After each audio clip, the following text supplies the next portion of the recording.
How's it going, y'all? Wumbus, what's up? Just realized that my Be Right Back and my Starting Soon screens are wildly wrong. So I think we're actually going to go fix those really quick, so bear with me.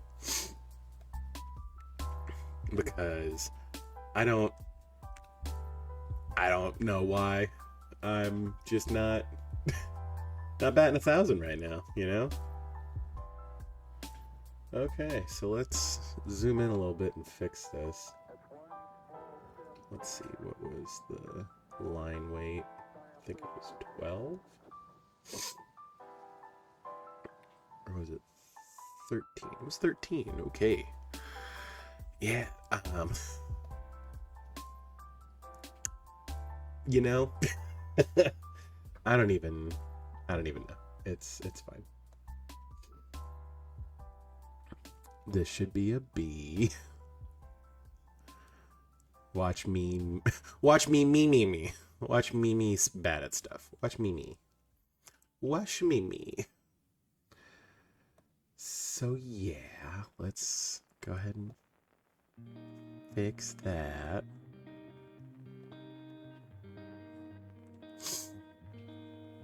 Cause I'm a friggin' genius. Okay. Yeah, just... You know, you get caught up doing stuff and you're like, hey, I wanna make this look a little bit better, and then you goof real hard. So that's where we're at right now. We will really quickly just scoop that. Okay.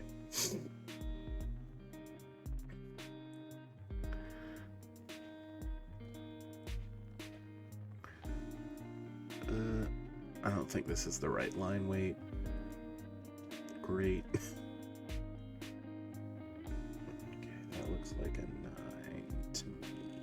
That's gonna be too big. 7, maybe? I don't know why I always do this in odd numbers, but... Yeah, see, that's too much.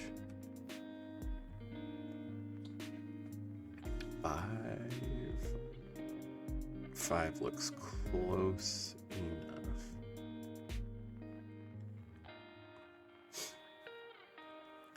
Okay. So let's see if it actually pulled that image correctly. We will be right back in just a second. Okay. So yes, okay. Lord, I just noticed that. I've been using that for probably a week or two. That's bad. But yeah, so welcome in everybody. It's the Wumbus. We are continuing on our journey to kind of, look at my magic decks and see what that's all about. Let's get moving. I think we got through Ashaya last time, so now we'll move on to a deck that I built that is kind of contradictory to my deck building style. Admittedly, it is a pretty strong deck, but it is kind of just a bog standard aristocrats list. And I don't usually like building decks that kind of neatly fit into a category, but I really like this kind of effect. So I built, even the deck say it says a typical Orzhov deck. It is. You just make a bunch of tokens. I tried not to put infinites in it, but it's hard not to with aristocrats. So there is technically an infinite, but I can't imagine it coming out any sooner than turn 7 or 8. So I don't feel as bad about it. But yeah, so Elos, if you don't know, he's a 2/2 for 2. You'll also may have noticed that both of my Orzhov commanders are uncommon. I also just really like building uncommon commanders. I think it's cool. They tend to be cheap. It's easy to get in early. You can get them played and cast them multiple times if they die. So, but he is a 2/2 with Death Touch, and then whenever a creature enters under your control, you gain a life. And whenever another creature you control dies, each opponent loses a life. So this may come as a shock, but we're gonna make a bunch of creatures and then sack them for value.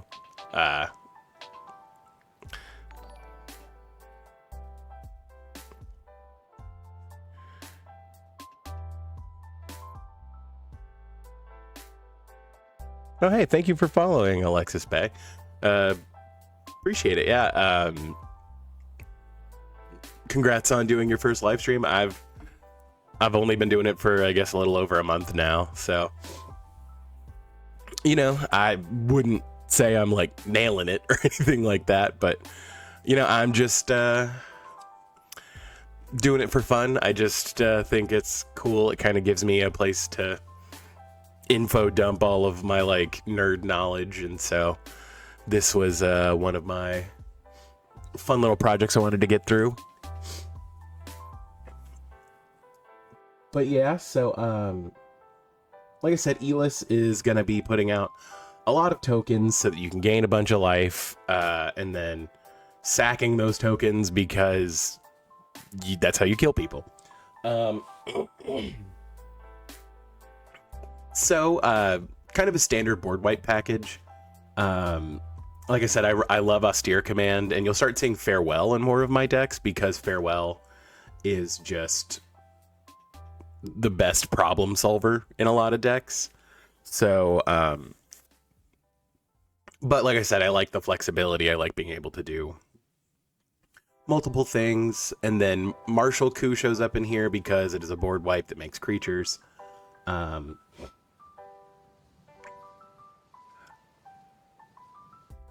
need to actually look into it more. I'm not sure how the interaction works with Elis and Martial Coup, but like reading the card, it does sound like you would make the creatures, and if Elis is out, you would gain the life and then destroy all other creatures. I would have to look at that. You know, let's get into like the rule set brain. Here. Martial Coup, MTG, Elis, Ill. Okay. Okay, yeah. So if Elis Ilcore dies through the same spell that some other creatures die, does the opponent still lose the life? I don't think this is exactly what it says. Okay.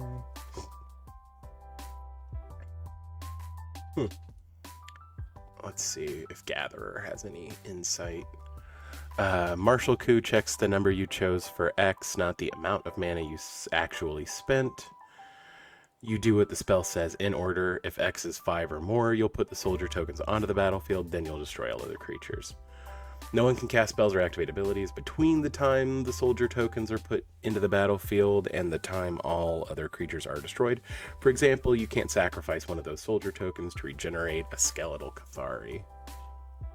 So yes, that's what I thought. So Elis will see the tokens come into play, and then the board wipe will happen. So that's actually makes that card even better in this deck.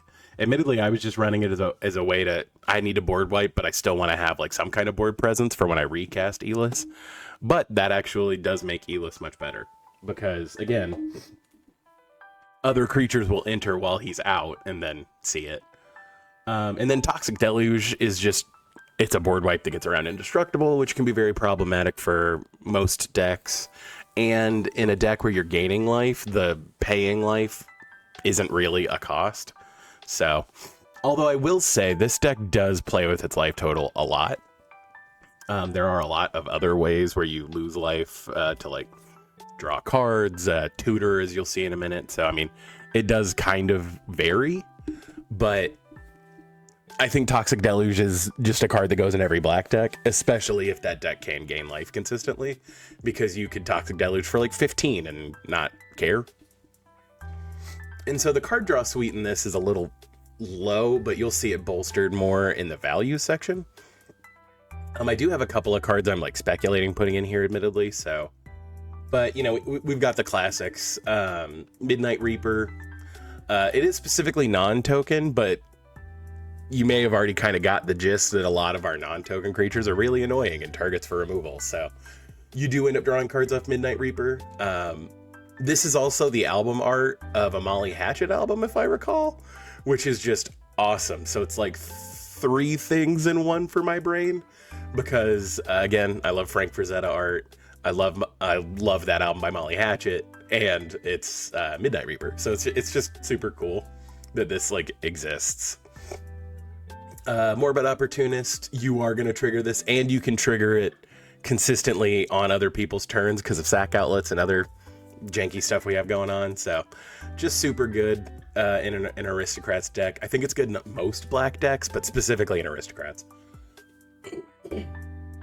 Norn's Wellspring, actually the scry is not like just some incidental thing. You do end up putting enough oil counters on it to be able to draw a card, usually at least one each turn cycle. So like that's a solid thing, but just having like the scry is super good too. So plus like flavor wise it fits in with Elis a little bit, so I like that too. Plumb the Forbidden does kind of double duty because it's a sack outlet and a way to draw cards. And again, your life total is a resource in Commander, so like I'm totally fine paying a life to draw a card. And this can be like in response to a board wipe or like an exile effect where you wouldn't get the trigger off of Elis or something like that. It's just a really good way to refill your hand because this deck is good at putting out like, you know, consistently a couple of creature tokens a turn and then like 20 all at once. So like just a good card.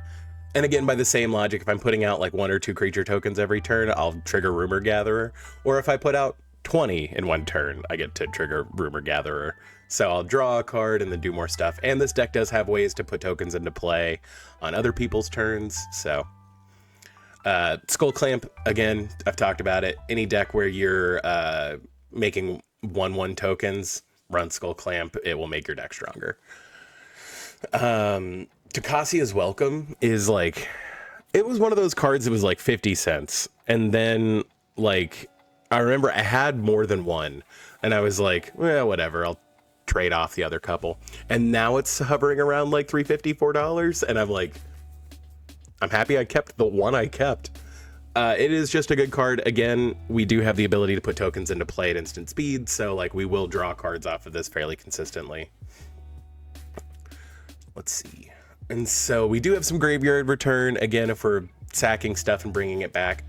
Also, sometimes, you know, you can loop around with stuff because Elis is so inexpensive, like Victimize doesn't hurt our feelings to sack him to get value pieces back.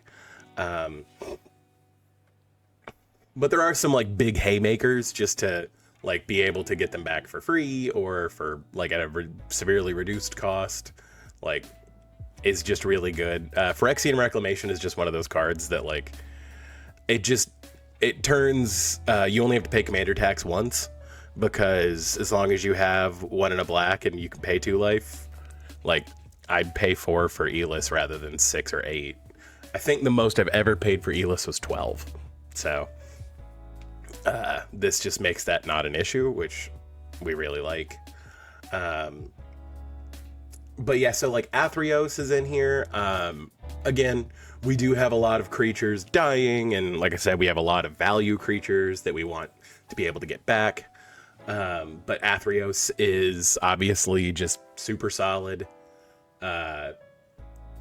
Because if your opponent chooses not to gain the life, you get the card back. But if they do, it lowers their life total, so you can kind of like force these political deals and stuff like that. But it is also just like a very good card. We will probably hit 7 Devotion. Because tokens don't have like a mana cost, it does get a little more sketchy than that. But even if he didn't have the like, he can be a creature text, he would still be worth playing in this deck. But sometimes just having a 5/4 that you can block with that's indestructible is game ending for some people. We do have Kozilek in here. There are a couple of ways to just produce a lot of mana out of nowhere. So sometimes being able to just draw 4 is really good. Resetting your graveyard is really good. It does kind of occasionally sit in your hand and do nothing, but this deck I found was really vulnerable to mill, which is weird because it does have some reanimator pieces, but Kozilek obviously solves that mill problem because if he is put in your yard, you can, reclaim it entirely. So it's in the graveyard return category because it means literally return your graveyard to your library, whereas the other ones are return things from your graveyard, but I put it in this category. Living Death is just solid. I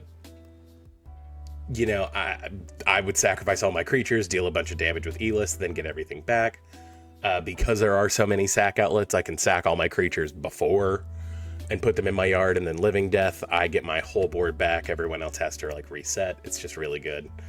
Talked a little bit about Phyrexian Reclamation. Priest of Fellrights is just another cheap and easy 2-mana creature that sacrifices itself to get back a value piece. So it does have synergy with Elis, and just having the additional ways to get small things back quickly is good. I'm always this is always the 99th card, this may not stay in the deck forever, but I do really like Priest of Fellrights. And then Victimize is just solid. Like I said, we don't mind sacking Elis. Soul's Attendant is in here mostly as a duplicate effect for Elis, but it's also in here for the mirror because other token decks, obviously, if they put out 50 or 60 creatures or something like that really quickly, we gain that life too, and it just kind of helps stabilize. But also having a redundant source of gaining life does kind of help trigger your other stuff in the deck. As you can see, like I said, paying life is kind of a big piece of this deck. So and paying life, and it comes up more, so you'll see. Mana lands are pretty straightforward. I do actually own a scrub land, which is insane to me that is a thing, but there was definitely a period, and I still do it occasionally, where I'll just cash in my trade binder and then use store credit or whatever to buy a dual land. So I think in actual cash, I may have paid $20 for this scrub land, but I want to say I bought it about 2 years ago whenever it was hovering around the 180s, 200s, and I think I paid $20 in real cash and just cashed in a bunch of stuff from my rare binder I wasn't using. So as mentioned, I did buy one of those collection boxes, not entirely because of the lands, but the lands do look super sick. And again, I put them in here because they kind of match up with the flavor. Just this Plains looks nuts. I love this art. It's so cool. Dan Mumford knocked it out of the park. It looks so cool. But yeah, kind of standard. We do have a Phyrexian Tower in here. It just synergizes, being able to sack a creature to get 2 extra mana can make the difference of casting a spell or not. And also just having sack outlets on lands is really strong. So, but yeah, usual contenders, Shadowy Backstreet, So I do have some protection stuff, and again, protection means a lot of things, and this is kind of the perfect example of the 3 kinds of things that protection can mean for me. Teferi's Protection obviously protects your board.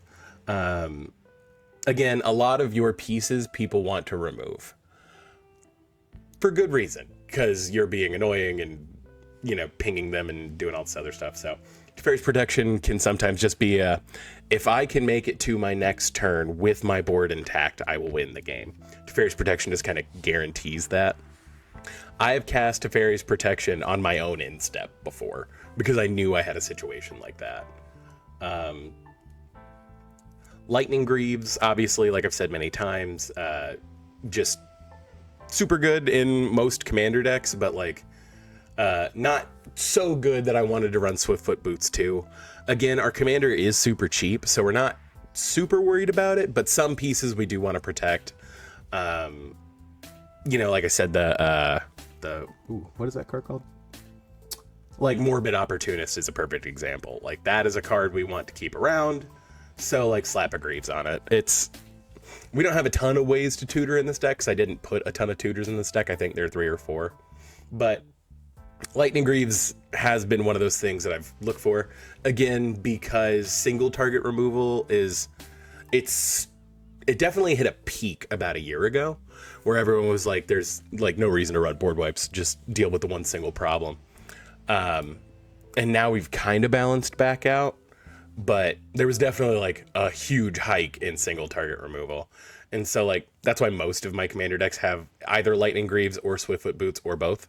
So, and then Ink Shield, I did cover this in another one. This just turns losing situations into winning situations. It is a super good card, especially in this deck. Because not only will we prevent the combat damage, we'll also gain life for every combat damage that was or every damage that was prevented. And then they're 2/1s, so like they're pretty easy to kill off. If you can't just like swing in for the win, maybe you can sack them or, you know, clamp them. Like it's just a really good card, and it synergizes really well with this deck specifically. So the ramp package in here, I am running Lotho just because, again, I like 2 mana bears that do stuff, and I know he's not technically a bear because he's not a 2/2, he's a 2/1, but still, love Lotho. And then, you know, I put a Claim Jumper in here. What's weird is the last couple of times I've had Claim Jumper in my hand, I had the most lands. That is not supposed to happen in Orzhov. And I was playing against green decks, and it's like, this is the one time when this isn't great. But because of where your commander sits on the mana curve, 2 mana is very, you know, I'm trying to get out early. So it's not as big of a punishment to have your ramp pieces cost more than 2. Because like I said, I do want to start picking up like more Lotus Petals because I do run a lot of 2 mana commanders, and Lotus Petal would just, you know, let me play my commander on turn 1 instead of 2. But specifically for 2 mana commanders, 3 mana ramp isn't as brutal. And so that's why I like Claim Jumper. Again, in an ideal situation, you'd be playing against a green deck that, like, you know, cultivated, the like rampant growth, then cultivated back to back.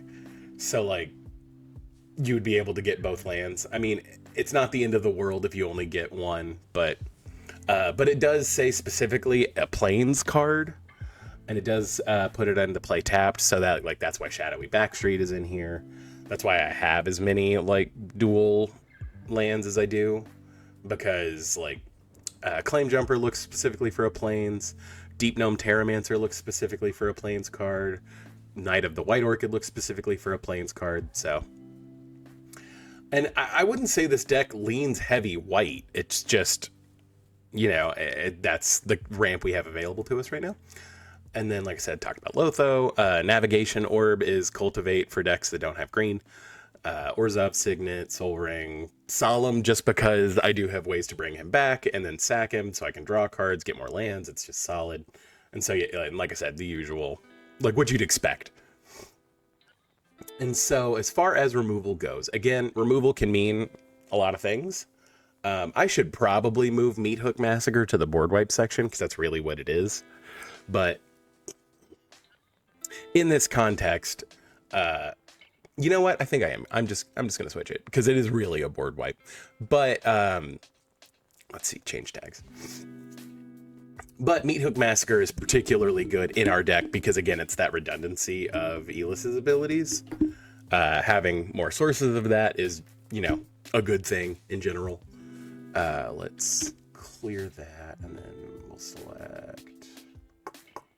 When was the last time I added a board wipe? There we go. Okay, so we are going to move that because it's a board wipe. It's not like single turn removal per se. And so I'll often use the term removal just to mean like pick a thing, get rid of it. But in this context, it does change because, as you'll see, 2 very stereotypical Orzhov cards are in this list, and they are brutal, and that is usually what turns the game into I am the arch enemy, and I am either going to win or die. But I've slowly been replacing all the Bajuka Bogs in my decks with Boggart Trawler. Again, especially in the way that I build decks, I try to have a lot of recursion for things. I should probably put an Orzhov Basilica in here if I'm running Boggart Trawler, just for the happenstance that I could get it. I don't like running a lot of tap lands in this deck because your commander's CMC2, but like the occasional synergy with Boggart Trawler wouldn't be bad.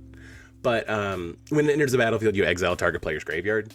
So that has additional synergy in this deck over Bajuka Bog because I have ways to return creatures. And obviously him entering and leaving drains, so it's just very solid. And like worst case scenario, it is still technically better than Bajuka Bog because I can have it come in untapped if I need to.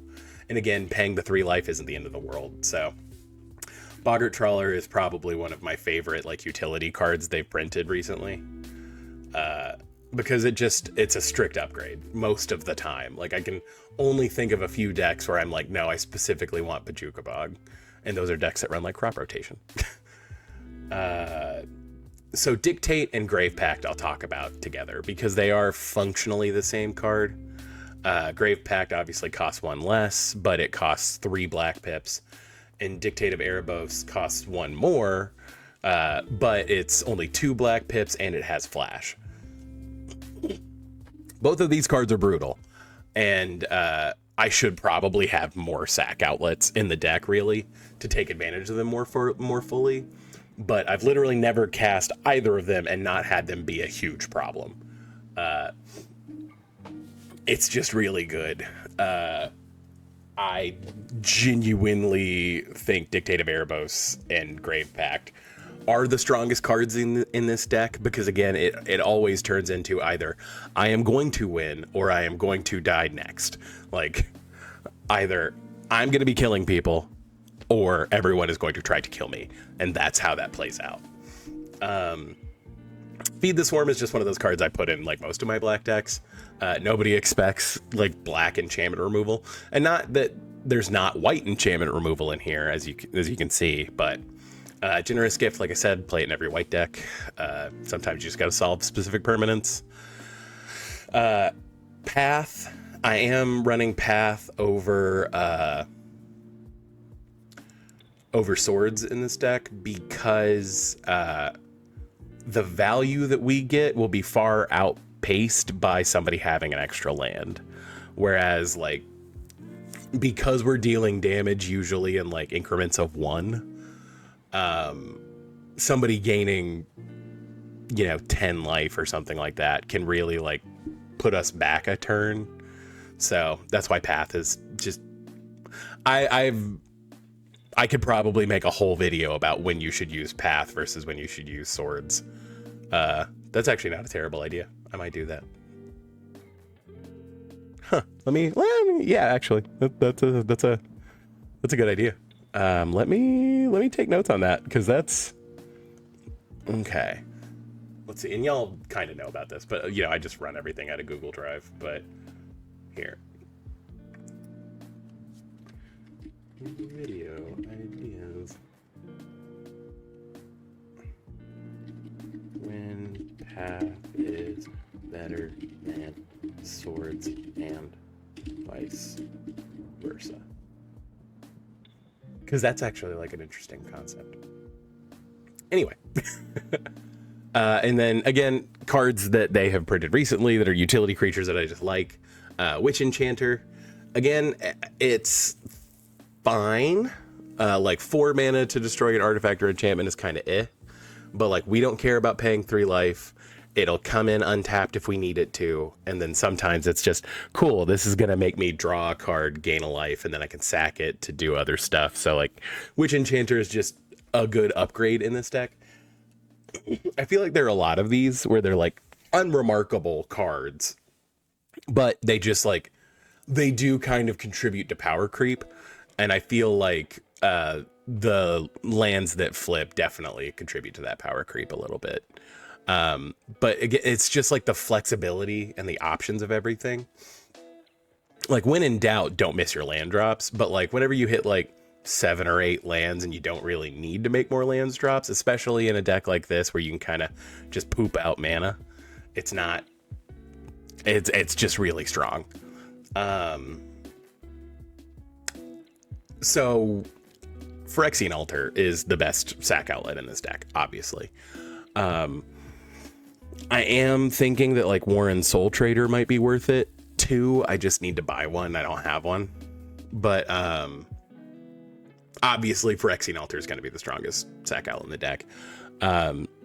You may be seeing how this deck can go infinite already, and it becomes painfully obvious, and I'm a fool for not. I mean, admittedly, I could take out literally one piece and it wouldn't be infinite anymore, but the 3 pieces that make it go infinite are so good. Like, the floor is so high and the ceiling is so high, like, it's hard to take out which one I want to take out. But yeah, sacking a creature to just make any mana, any color of mana, is really good. Ashnod's Altar does kind of an imitation of this. Admittedly, it's in here just as another sack outlet more than anything. I can't run 2 Phyrexian Altars. Ashnod's Altar might be replaced by Warren Soul Trader. It depends. I actually think I'd probably just want to have another sack outlet, so that's another reason why Warren Soul Trader might stay in here. But and then, so like Altar of Dementia is just a classic. If we have, you know, the ability to put out like 50 or 60 1/1s, we can kill somebody. And then Viscera Seer is just the cheapest sack outlet. And again, don't discount the Scry. The Scry is very strong. And then Woe Strider kind of does everything you want it to do. When it enters, you make a goat, and then you can sacrifice a creature to Scry, and then you can recast it from your yard, because you'll be putting stuff in your yard. So Woe Strider is mostly Viscera Seer redundancy, but it does do a little extra, which we like. So, as far as making tokens goes, this deck does have several ways to do it, and like I said, we'll touch on this a little more whenever we get to the value section. But another one of my like favorite new cards is Angelic Aberration. It makes 4/4 Eldrazi Angels, and I drew my own proxy of it, or my own token copy of it, that of the 4/4 Eldrazi Angel that just says biblically accurate angel here, like insert biblically accurate angel here, and that makes me laugh. So there it is. But like I said, a lot of our creatures are power toughness 1 or less, or not or less, obviously, like our power toughness 1. So you just, well, I guess in the case of Angelic Aberration, it is specifically 1, but just really strong in general. It is just a good card because it can drain a bunch of life because you're sacking all of your 1/1s, but then put out a bunch of 4/4s, which means you can, this deck doesn't win through combat terribly often, but this kind of gives you that angle. Baron Bertram Greywater. That's just how I imagine he sounds. But, you know, whenever you make a token, you make an extra one. So we love that. Our deck consistently makes tokens. So Baron Bertram. But he also gives you the ability to sacrifice other stuff to draw cards. And actually, the sacrificing an artifact isn't unheard of because of, like, triggers that would make you, like, exile it, or, like, spells that would make you exile your artifacts. He kind of lets you get around that. So we like that. Blot Out the Sky can just solve a lot of problems really quickly, but it also, like, predominantly makes Inklings for you. Sometimes, especially with, like, Ashnod's Altar, because we do have a couple of, like, X spells in this deck that make dudes, it's worth it to sack your whole board, basically, to pump into, like, a Blot Out the Sky, or, you know, Grand Crescendo, or March of the Canonized. They're just very good cards, and, like, Ashnod's Altar synergizes really well with X spells if you're pooping out a lot of dudes. Alinda's Hierophant, I have resolved this card twice in both of those games I won, because it was insane. Because, again, you are gaining life in increments of 1, and it's just whenever you gain life, so it doesn't matter how much you gain. So if I put out 5 tokens, and I have Elis and, say, you know, Soul's Attendant out, I just put 10 counters onto Alinda's Hierophant, And like having an 11/11 flyer kind of out of nowhere is super good, but also when she dies you do more stuff, and it's just super good. This is a card that I will sack and reanimate fairly regularly. Grand Crescendo obviously puts out a bunch of creature tokens, which we like, but it also makes your creatures indestructible, because again, sometimes you just need Elis to live to win the next turn. So Grand Crescendo is just another one of those cards that like it deserves to be $10 because it's really strong.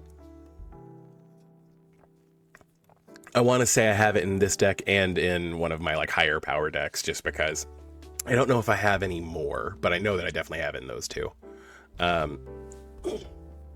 Legion's Landing is honestly, it's not the hardest thing to flip, just because we do end up with a bunch of 1/1s we don't super care about. But when it does flip, again, because we do end up kind of like mana flexible, and a lot of the stuff that we want to do, we have to like sequence very carefully. So having a land that's just, you know, or it's technically pay 4 mana because you have to tap it to add a creature, but 4 mana make a vampire isn't bad. And again, the lifelink synergizes. This does, you know, give us the ability to put out a creature on turn 1. Like I said, I do play in a league where like being the first one to deal combat damage is relevant. So March of the Canonized is just a fun card that I really like. It is super good. Like I said, it's not unbelievable that we would hit the devotion, and just an X spell that put out creatures with lifelink would be decent in this deck. So having that kind of extra juice is really nice. And so this is the card I've found that I go infinite with. Myogen of Blooming Dawn. So it enters with that indestructible counter, and then you can remove that indestructible counter whenever, and then create a spirit token for each permanent you control. So that's lands, it's your other tokens, it's your commander. So with Phyrexian Altar and Phyrexian Reclamation, assuming you have, you know, 11, or well, I guess you only need 10 creatures in your commander, or not. Well, no, I guess you only need 8 creatures in your commander. Well, yeah, no, it doesn't even, I guess you just need 8 other permanents. No, you would need 9 other permanents. Obviously, 2 of those are Phyrexian Altar and Phyrexian Reclamation. So the math is there, but so you can cast Myogen of Blooming Dawn, take the token off, make, you know, at minimum 10, well, at minimum 9 dudes, sack Myogen, and then the 9 dudes to Phyrexian Altar, add 10 mana, 3 black, or 3 white and 7 black. Use Phyrexian Reclamation to return Myogen of Blooming Dawn to your hand, recast it, rinse and repeat.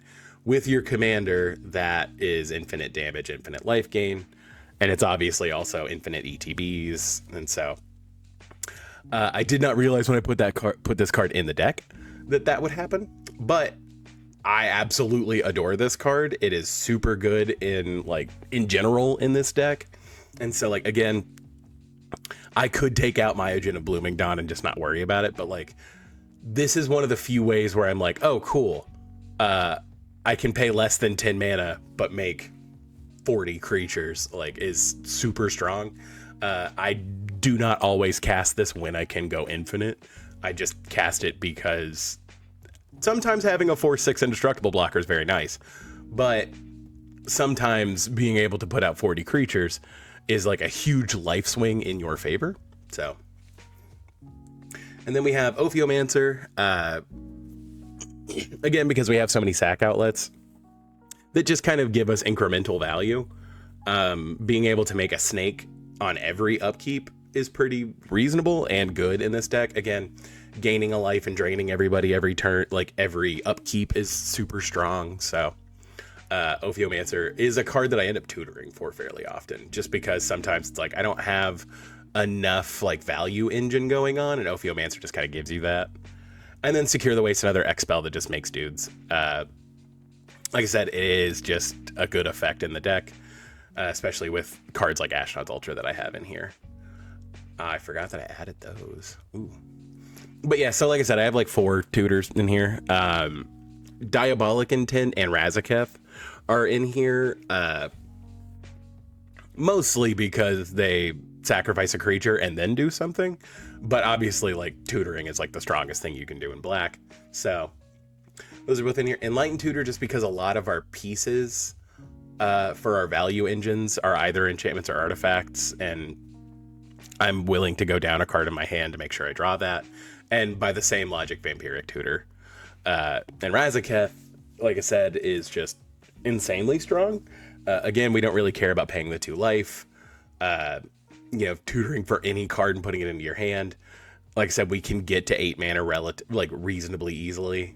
But so yeah, Luminous Broodmoth is it got reprinted and finally got under $10, so we picked one up because they're great. Just all of your value pieces that don't fly come back with flying, so like that's super good. Like just in general, we like it, we keep it. This is gonna go in my graveyard return category because again, just super strong. And so Rotten Mouth Viper is real mean because again, most of the time we'll be casting this for a single black. Casting this for a single black is very strong because again, your opponents either end up with less stuff or lose life, and so like you want to do both of those, and like a 1 mana 6/6 with upside is very good. You will probably find ways to get him in anyway, so just super strong. I really want to play with him in like a deck that proliferates and can really put a lot of counters on him. But in this case, it's a sack outlet that does more stuff. So that's why it's in here. I am probably going to put it under sack outlets just because it's super strong and it's just ways to deal a lot of damage. You know, actually, I just talked myself into it. I think this goes under damage. But yeah, just a super strong card. And then as far as like utility lands, I don't have anything that's like crazy in here per se. I do have a Horizon of Progress in here again because we don't really care about the life loss, and Horizon of Progress is like terrain generator, but you don't have to put a basic in, so like there's that upside. And then whenever it stops being useful, you can draw a card. So I actually really like Horizon of Progress and think that I should probably put it in more decks, but $5 for a utility land is a little steep. So I do have Mirren, the Moaning Well, as a way to sack dudes. Again, we do sometimes end up with very tall creatures out of nowhere, so this can just sometimes be, hey, gain 8 life because you were going to lose this creature anyway. And then I do have a Volrath Stronghold in here. This is one of those cards I bought multiples of whenever they were like $15 because I was like, this is super good. And then I found out it was on the reserve list, and now they're hovering around like 80, and I'm very happy that I did that. But Volrath Stronghold is just a super strong card. Again, it kind of does the Phyrexian Reclamation thing where like I can get a specific creature back. This deck may even want an Urza's Cave, actually, now that I'm looking at it, because like I said, Volrath, Mirren, or Horizon of Progress all kind of fit the bill. I am really hesitant to put a ton of colorless lands in here just because we obviously want to be able to cast Elis on 2 consistently, so I am kind of hovering on that, but I think this deck would be okay to have an Urza's Cave in it. I would probably switch out like maybe Demolition Field, I don't know, but either way. And that's actually why we're running like Evolving Wilds and Fabled Passage, because just making sure that we have a white mana and a black mana on turn 1 or on turn 2 is very good. And so, like I said, we do cover some stuff with our value section. Afterlife Insurance is just one of those cards that they printed, and I was like, this is insane. And I haven't cast it yet, but I really want to. Just giving all your creatures Afterlife 1 is super strong. Sometimes it just means, hey, I'm gonna I have a huge board. I'm going to sacrifice my whole board except for my commander, and then deal a bunch of damage, gain a bunch of life, and I've turned all of my dinky 1/1s into 1/1s with flying, so that's just better blocks. But it also replaces itself, so it's one of those cards that I'm somewhat shocked it's only like $3. I do think it's just one of those cards that you play because it's good. Black Market Connections, so happy this got reprinted and it's under $10 because it's one of those cards that I was like, I need multiples of this. I do currently only have one, and it went in here because it just does everything we need it to. I have the glory of a full send on a Black Market Connections over and over and over again because it is very good. New cards that I just wanted to play with to kind of see what they were like. Lunar Convocation. This is obviously a newer card from Bloomburrow. Because we are going to be gaining life fairly consistently, making your opponents drain one is fine. Admittedly, if any of these effects were on just a card in general, individually, I wouldn't run them, but because it's all three of them together is very good. At the beginning of your end step, if you gain life and lost life this turn, create a 1/1 black bat creature token. So again, just make more creature tokens. You are pretty regularly going to both gain and lose life. So like Black Market Connections, and your commander does it by itself. And then, it has a way to trigger losing life. And sometimes we would very willingly pay 2 mana and 2 life to draw a card. So Pitiless Plunderer, I really had a hard time putting this in the ramp category because it takes a lot of setup to be good, but it is just a very strong card. So whenever another creature you control dies, make a treasure. Again, with like Ashnod's Altar or anything like that, this becomes insane. It's a good card. I haven't actually resolved it while playing this deck. It's funny how you put cards in decks and you're like, I can't wait to see how this works, and then you never draw it. But that also means that I've never tutored for it, so I don't know if that's like I said, it's not like on the chopping block, but like I do want to play more with the deck to be able to play Pitiless Plunderer more. And then another new card is Season of the Burrow. Sometimes it is just 5 mana, make 5 rabbits, but very often it turns into a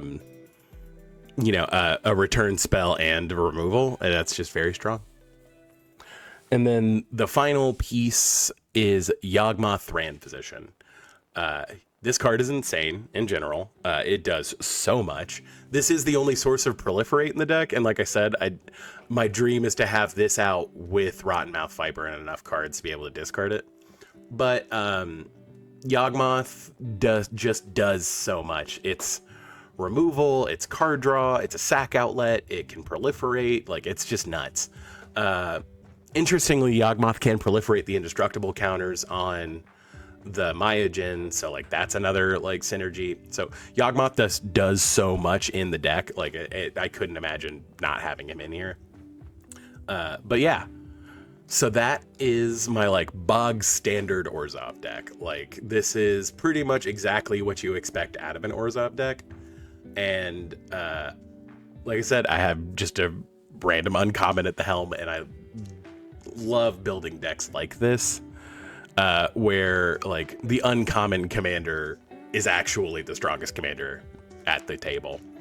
But like I said, I actually don't like building decks like this because it is just exactly what you expect from these colors. And I do like kind of that puzzle solving element to it.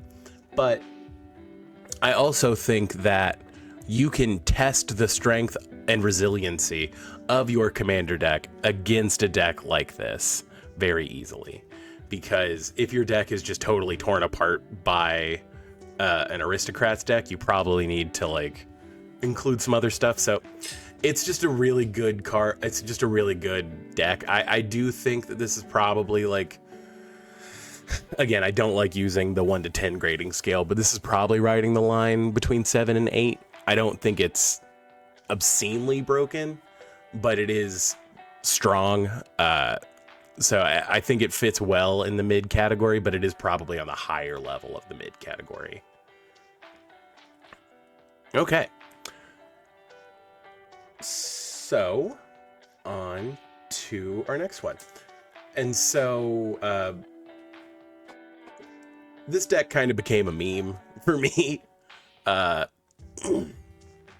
just really like Galadriel. I like her character in the books. I like her character in the card. Like, it's just nuts. The art is super beautiful. Like, and also, this does kind of fit into the category of Simic is so like tied to landfall triggers, and like people, expect it whenever you play Simic colors. So I actually have two Simic decks that are both in like my mid power grade, but they both do totally different things. One is landfall focused and the other one is not at all. So like I wanted to make like a landfall-y value deck anyway, and I was like, that is too easy. Let's do this. I misspelled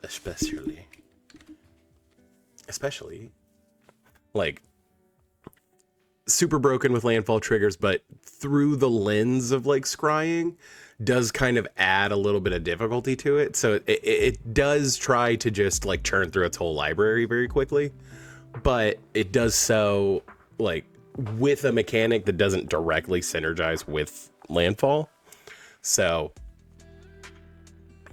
it is a very weird deck that I like playing, but when it doesn't work, it just doesn't work. Like it's not necessarily it is kind of a glass cannon in a weird way, but like I said, we'll talk more about it and you'll kind of see. But so Galadriel, if you don't know, whenever the ring tempts you, if you choose a creature other than Galadriel of Lothlorien as your ring bearer, scry 3. And then whenever you scry, you may reveal the top card of your library. If a land card is revealed this way, put it onto the battlefield tapped. I think we only have 2 ways for the ring to tempt us in the whole deck. So obviously we're focusing on that second ability. So what we want is to be able to scry a lot often. And there are a lot of ways to do that. So this deck is technically a landfall deck, if only because it will make a lot of land drops in one turn. And there are some payoffs for that. But honestly, we're using her ability to get as much mana as quickly as possible to be able to deck ourselves. You probably already see that there is a Jace Wielder of Mysteries in this deck, and that is really our win con. So some of the cards that we'll talk about in here are just, it's in here because it scries. Like Thassa, God of the Sea, it's in here because it scries. I very rarely might make something unblockable. And this deck does not often hit Devotion consistently. So Thassa is usually just, I'm going to scry some. Like, blue-green does not have very dedicated board wipes, so that is why there's an Oblivion Stone in here. Again, because we're churning through our library so quickly, it's not hard to find Oblivion Stone. So, but again, you every deck has to have like a we need to stop button, and that is Oblivion Stone in this deck. So obviously my card draw category is going to be very big, because again, the point of the deck is to deck yourself. And I built plenty of decks that are like, I'm trying to deck myself, and that's the whole point. And like, most of those turn out to be Is It, and I wanted to kind of take I'm gonna win through not having a library in a different way, and I feel like Simic can obviously do that too, but it's a lot more incremental. And so this is that where that's the whole goal. But so like I said, we've only got a few ways for the ring to tempt you, but Birthday Escape is just, a cantrip that synergizes with our commander. If you have your commander out, it does just read Scry 3. If you have your commander out and another creature that you can pick as your ring bearer. Consecrated Sphinx I have in here to combo with Prosperity, admittedly. It does make me have to do a bunch of math, But at some point you have all of your lands out and you're like, okay, if I prosperity for 7 with Consecrated Sphinx out, I will draw 28 cards. And then, well, no, actually, you draw more than that. So if you do it for 7, you'll draw 7 and then you'll draw 14 from each other person. So you'll draw 49 cards. You'll draw your deck. And then, you know, you can Jace or Labman or Thoracle from there. Eligeth, again, at some point, especially once you have all your lands out, you do just need to draw the cards to be able to do stuff. So that's why Eligeth is in here. I'm okay running these big, expensive, like, costs in here, again, because we put out lands so quickly. Jace Wielder of Mysteries, obviously, is like our win con.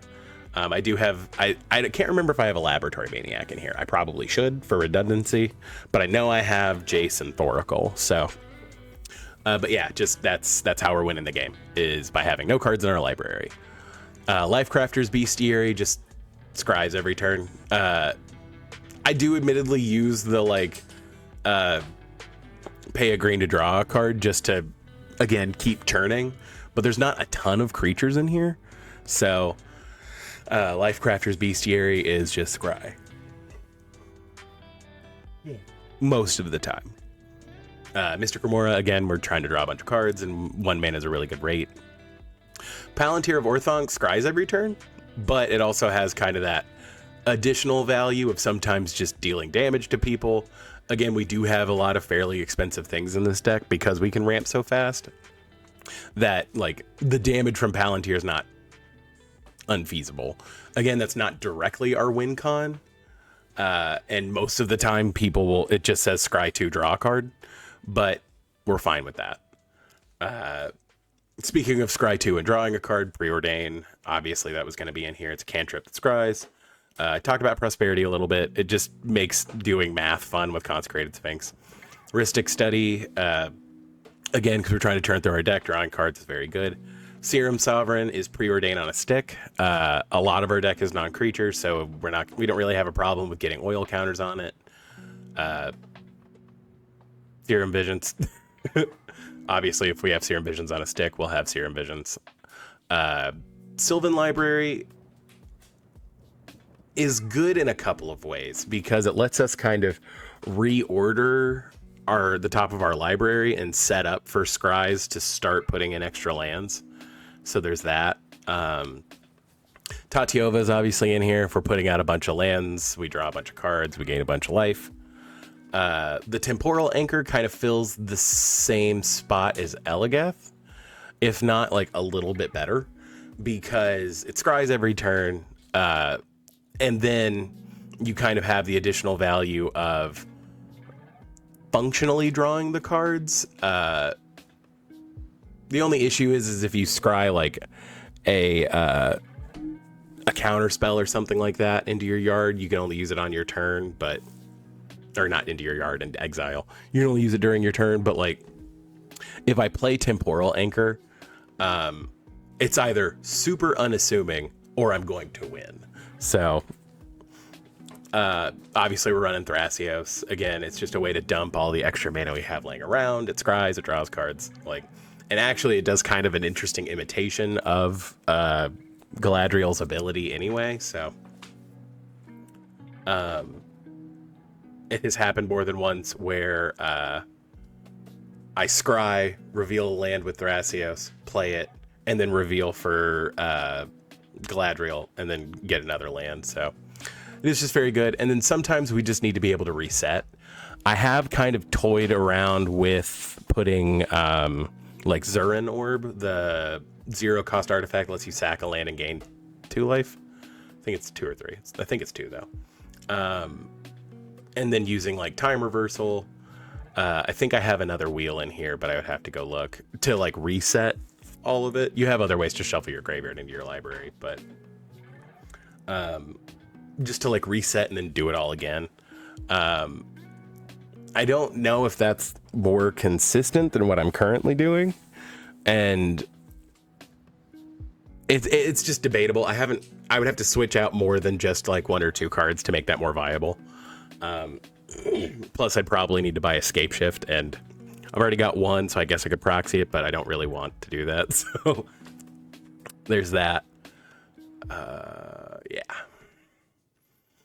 And so we are running some counter magic. Arcane Denial, Counterspell, Dissolve because it scries, and then Void Slime. I think I just didn't have another Dissolve laying around, and Void Slime got reprinted, and it was very cheap for a little bit, so... but that is... I do probably want to put another Dissolve in here. Balagad Recovery, again, it can be a land early, but, you know, just a regrowth on with a land on the back is solid. And so I did make all of the lands in here the foil full arts from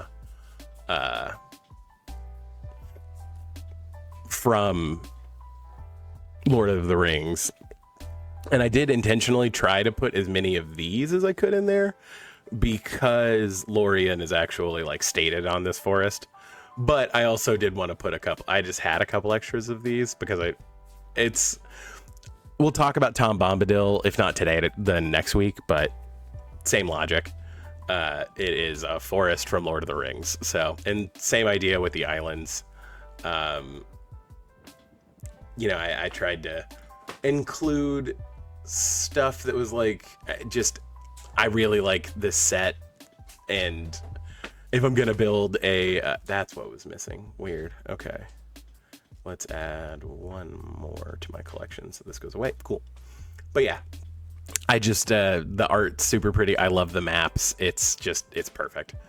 And then, you know, our like other standard contenders are in here. Breeding Pool, you know, Hinterland Harbor, Rejuvenating Springs. I am running Simic Growth Chamber in here. Again, I do have a couple of the lands that when they enter, you can do a thing. Or lands that, well, yeah, I mean, lands that when they enter, you do a thing. But I'm also running Mystic Sanctuary, and you know, like even just rebuying like a Temple of Mystery is decent. Like I said, obviously Hedge Maze, Path of Ancestry. Even though there aren't a ton of elves in here, there are a few, and so that's just the value of having that. It may be worth putting some more of the like tap for a green elves in here, but we'll deal with that when we get there. So this is one of those decks where I run Swiftfoot Boots and Lightning Greaves, and of course the Lightning Greaves that's in here is the Lord of the Rings one because, yeah. But people will realize what you're doing and try to kill Galadriel. So having a way to kind of to put an extra barrier between them doing that and not is super worth it. Again, because we don't necessarily represent a huge board presence unless some very specific things happen. Propaganda is very good. I'm sorry, y'all. It's a sleepy Sunday. But Propaganda is just a good card. Keeps you alive for a long time. And again, Heroic Intervention, because people are going to catch on to what you're doing and will try to stop you. Being able to be like, my permanents are safe is very strong. And so the ramp in here is very specific.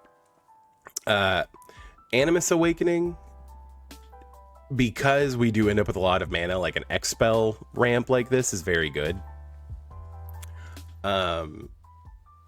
And we are probably going to trigger Spell Mastery, so those lands will enter untapped. Especially as we get into like the later game, and like if we haven't put out a bunch of lands all at once, it's just very strong to be like, cool, I'm gonna Animus Awakening for the rest of my deck, and then put out all the lands untapped, and then put out like Elegeth or the Temporal Anchor, and then just shred through the rest of your library. Arcane Signet, Birds, Findhorn Elves. These are all in here because I don't necessarily want to take lands out of my library, because I want to get them through the scry, because that's how I'll get the most value. So I do actually have a fair amount of like creature dorks and like rocks. Lotus Cobra is obviously like a huge synergy piece in this deck. because this deck can sometimes put out like 4 or 5 lands in each turn. That's just like 4 or 5 more mana. And also Lotus Cobra, you know, not that there's a ton of like regrowths and like ways to get it back, but like it does kind of end up being a target for removal because people are like, oh, you're going to do something broken with Lotus Cobra. And it's like, I'm just going to get some value off of it. It's not insane, but it's good. So it is kind of a smoke and mirrors play too. Oracle of Moldiah we have in here. Again, I don't necessarily want to be playing a bunch of lands off the top of my library. I want to get them through the scry ability, but it lets you see the top card of your library so you can kind of plan ahead a little more about when you scry and why you're scrying. Planar Atlas is a relatively new addition. It is a 2-mana rock that enters tapped, but again, it lets you set up like to be able to get lands. It can help you put stuff on the bottom, so it does extra stuff, and so like, and it synergizes with your commander beyond just playing it early to ramp. So I do like Planar Atlas. I know I said that thing about not wanting to get lands out of your library, but this is in here because it is from Lord of the Rings. Like, I was tempted to put Farseek in here too, but this specifically because it's, you know, it's a big tree, and I don't know, I just like it. But like I said, usual contenders. We do have the Great Henge in here, and again, it's a way to like incrementally get value. Admittedly, the Great Henge is kind of on a chopping block just because I don't get a huge cost reduction on it because my creatures aren't very tall and I don't have a ton of creatures, but like a lot of the time it is like 4 or 5 mana. And like I said, the life gain's not nothing. And then, you know, there are enough creatures in here where I'm probably drawing like at least a few cards off of it.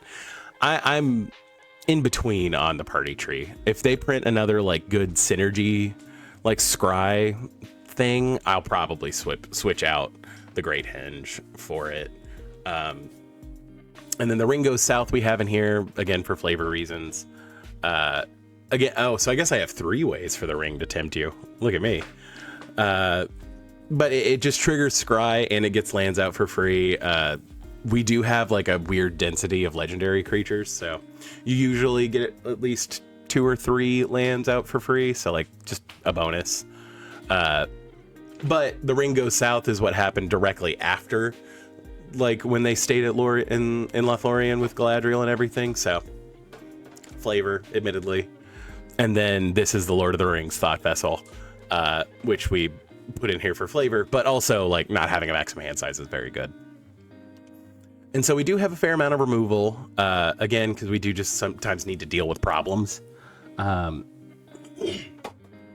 Beast Within, same with Generous Gift, goes in every green deck. Curse of the Swine, because we do end up making a lot of mana, is just a one-sided board wipe a lot of the times, and it's an exile wipe, so it is just very strong.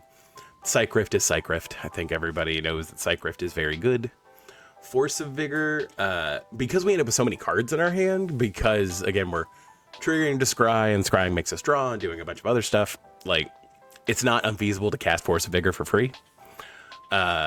I am running Krosan Grip. Again, the split second really matters because this deck kind of protects itself and takes a while to get going and tries to look unassuming. I have died to Aetherflux Reservoir with this deck more than once. So Krosan Grip just kind of solves that problem. Let's see.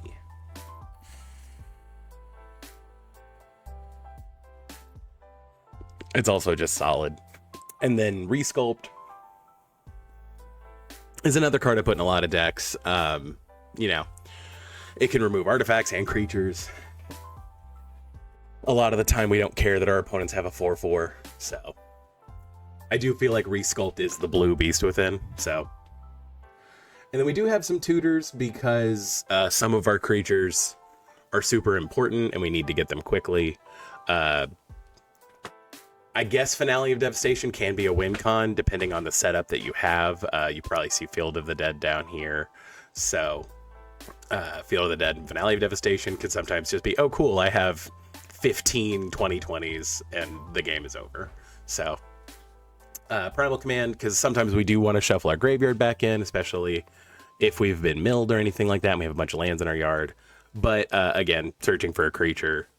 Shared summons, the same logic. Because we end up with so many lands, eventually, like paying 5 to get 2 differently named creatures is very good. And then Worldly Tutor, again, the same logic. We just, sometimes we need very specific creatures, and we'll touch on those specific creatures in a minute. But, so our utility land package is actually relatively important here. Alchemist Refuge, again, we do end up with a lot of stuff, and like playing around sorcery board wipes, or like when your opponents don't have mana and stuff like that, is very relevant. So giving your stuff flash is very good. Boseiju is removal. Castle Vantress just lets you scry. Again, we do end up with a lot of mana, and so sometimes it's just like, cool, I need to dump this mana into being able to scry. Crystal Grotto, when it enters, you scry.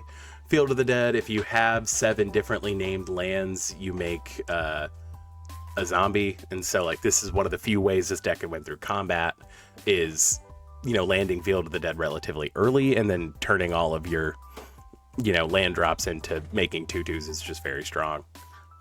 Ghost Quarter, but specifically the Lord of the Rings one. High Market, just because people will try to steal your Galadriel because of how much value you're getting out of it. So being able to sack it, that way they don't get it, and then recasting it is very good. There are admittedly not a lot of ways to tutor for specific lands in the deck, so I'm not always going to end up with High Market, but like that incremental value is there. And sometimes, you know, gaining 1 life is better than nothing, or having your creature exiled. Again, because a lot of what we're doing relies on a couple of very key creatures, letting them not be exiled is very good. Mystic Sanctuary, like I talked about, we will get it for free occasionally, and that means it enters tapped off of Galadriel's ability, so being able to bounce it back with, you know, a couple of the ways we can bounce lands are very good. Reliquary Tower obviously goes in a deck like this. Rivendell obviously goes in a deck like this for flavor, but also because the ability is very relevant. And then Zhalfirin Void is like Crystal Grotto, but, you know, it doesn't have the extra ability to filter a land, or filter. But a land entering because we scryed, that scries itself is just very good. Okay, and then value, so both of these do just scry, right? Like Fall of Gil-galad has some other text on it, but it's 2 mana scry 2, and Sigiled Starfish lets you scry every turn. Also, as mentioned, it's one of Abby's favorite cards, so like I just love Sigiled Starfish. She agreed with me in the background over there. We actually the game Pandemic, we played around last night where we just controlled multiple people, and then I was like, this could just be like a living game that lives on this table, and then as we walk by we could just keep playing it. And so that's what we've been doing lately, and it's been super fun. And then so like winning the game, so I don't have Laboratory Maniac in here, I just have Thoracle and Jace. But Ruin Crab, if you could land Ruin Crab on turn 1, like I have one with milling in this deck because of Ruin Crab, and only because of Ruin Crab. It's obnoxiously strong. Like I said, if you land Ruin Crab on turn 1 and then like nobody answers it by like turn 6 or 7, people are probably like below a third of their library, which is super strong. Like I said, it's one of the cards where I'm like, is it worth it to put in like the land sack stuff so that I can shuffle my graveyard in my library and then keep rolling with the landfalls? Like I said, if I wanted to make that my plan, I would need to change out some of the other cards, because I don't think that synergizes with the Thoracle of it all. But and if you don't know what Thoracle does, when Thassa's Oracle enters the battlefield, you look at the top X cards of your library, where X is your devotion to blue, put 1 on top and the rest on the bottom in a random order, and then if X is greater than or equal to the number of cards in your library, you just win. Again, sequencing this, once you only have like 5 or 6 cards in your library, you probably just win. Plus the ETB of it is a little harder to interact with than like Laboratory Maniac or Jace, so there's that too. And so then these are just the cards dedicated specifically to scrying. I realize Sigiled Starfish could probably be in this category too, but I have Sigiled Starfish in other decks, and I don't have any of these in any other decks, so it made more sense to have a separate tag for scrying for this deck specifically. But Elrond is obviously in here for flavor, but his ability does make you scry and the ring tempts you, so it's just super synergistic with our commander. Kinesos and Retreat to Coral Helm are kind of like the Wombo combo of this deck, because Kinesos says whenever you scry an additional card, and I have no way to really trigger his second ability, so he is literally in here for that top part. But Retreat to Coral Helm, whenever a land enters the battlefield, you scry one. So I think this deck has like 40 lands in it. So like there are definitely times where you're just like, I'm going to put in a land, it's going to scry, but because of Kinesos, I can look at the top two. I will order it so that another land enters, I will scry. And so you can churn through a lot of your deck that way, usually off of like 1 or 2 scry activations. So clearly very strong. Again, because we are scrying so much, sometimes Lost Isle Calling is just, cool, I'm going to take an extra turn. Like sometimes you just need the extra turn to be able to get there. And Lost Isle Calling is, you know, really the only way this deck has to do that. It also can just make you draw a bunch of cards. So, and obviously like the flavor of it, of the elves going into the east, like it's a good card in this deck. Mystic Speculation, again, because we do end up with a lot of lands, we do often just have the 3 mana laying around to be like, cool, I'd like to scry 3 again and again and again and again. And then Retreat to Coral Helm I kind of talked about, but just obnoxiously strong. Some of the cards together, the synergies in here are really interesting. I do love this deck because honestly, this is a fun deck to just fishbowl, because you know, finding different synergies, watching them interact in game, it's very unassuming until it's like, cool, I'm going to win now. Unless people clock that you have like, hey, it's turn 6 and that player has like 18 lands out.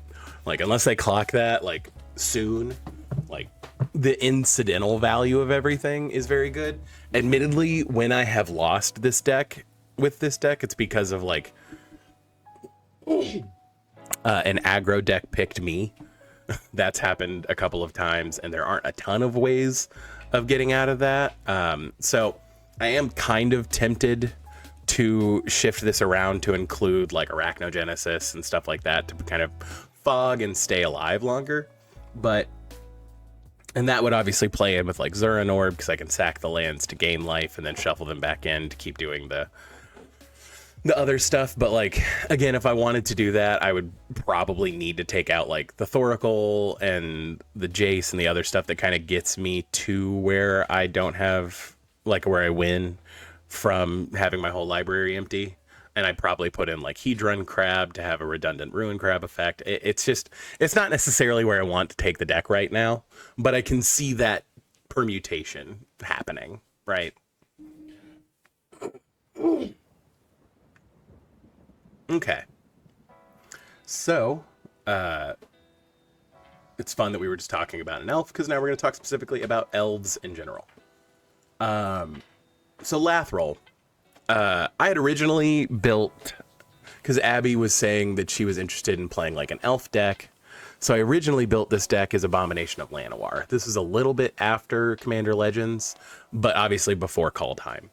And so I had it as Abomination of Llanowar for a little bit, and then this came out and I was like, that's just better than what I was doing.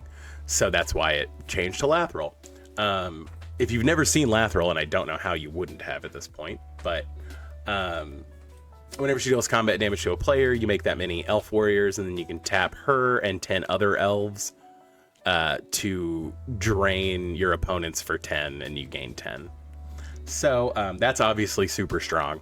And this deck does want to make a lot of tokens, but how it goes about that is pretty standard. Like I said, I don't love making decks where like the plan is very obvious. but, and that's probably why I personally stray away from tribal decks, but Abby really likes tribal decks. And, you know, Abby also really likes decks that have like a plan and that's, you know, moving toward a very specific goal. So that's why tribal decks kind of speak to her. And so this is just obviously a very strong tribal deck.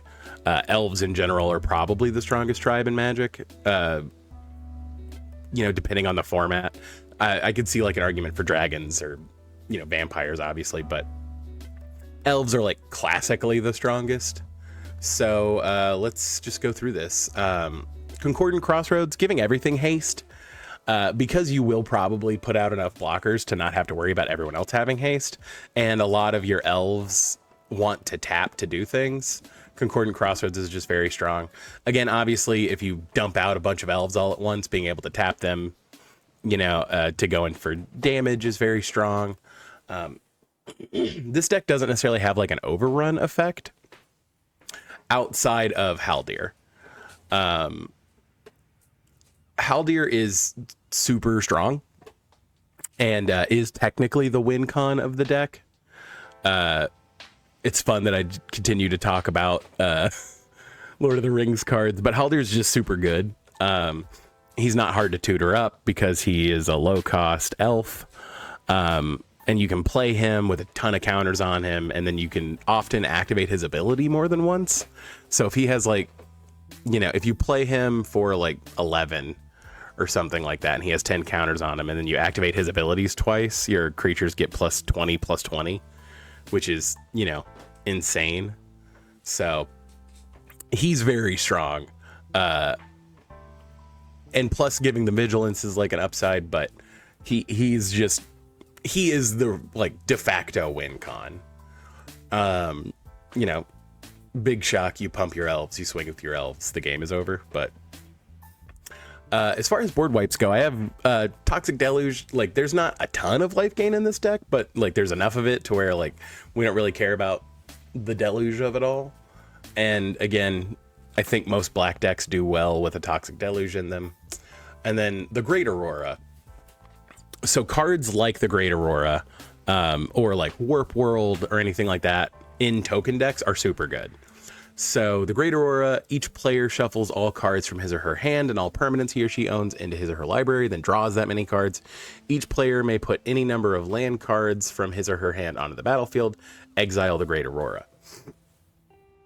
Again, obviously super good. If we have like 40 elf tokens, we're probably drawing more than half of our library, resetting all of our lands, probably setting back our opponents quite a bit. And like, it's just, it's really good in like I said, Warp World's kind of the same way, where you know, in decks that are very heavy non-land, like are very heavy non-sorcery, non-instant decks, do really well with cards like the Great Aurora or Warp World. So, and so for card draw, elves do card draw very specifically.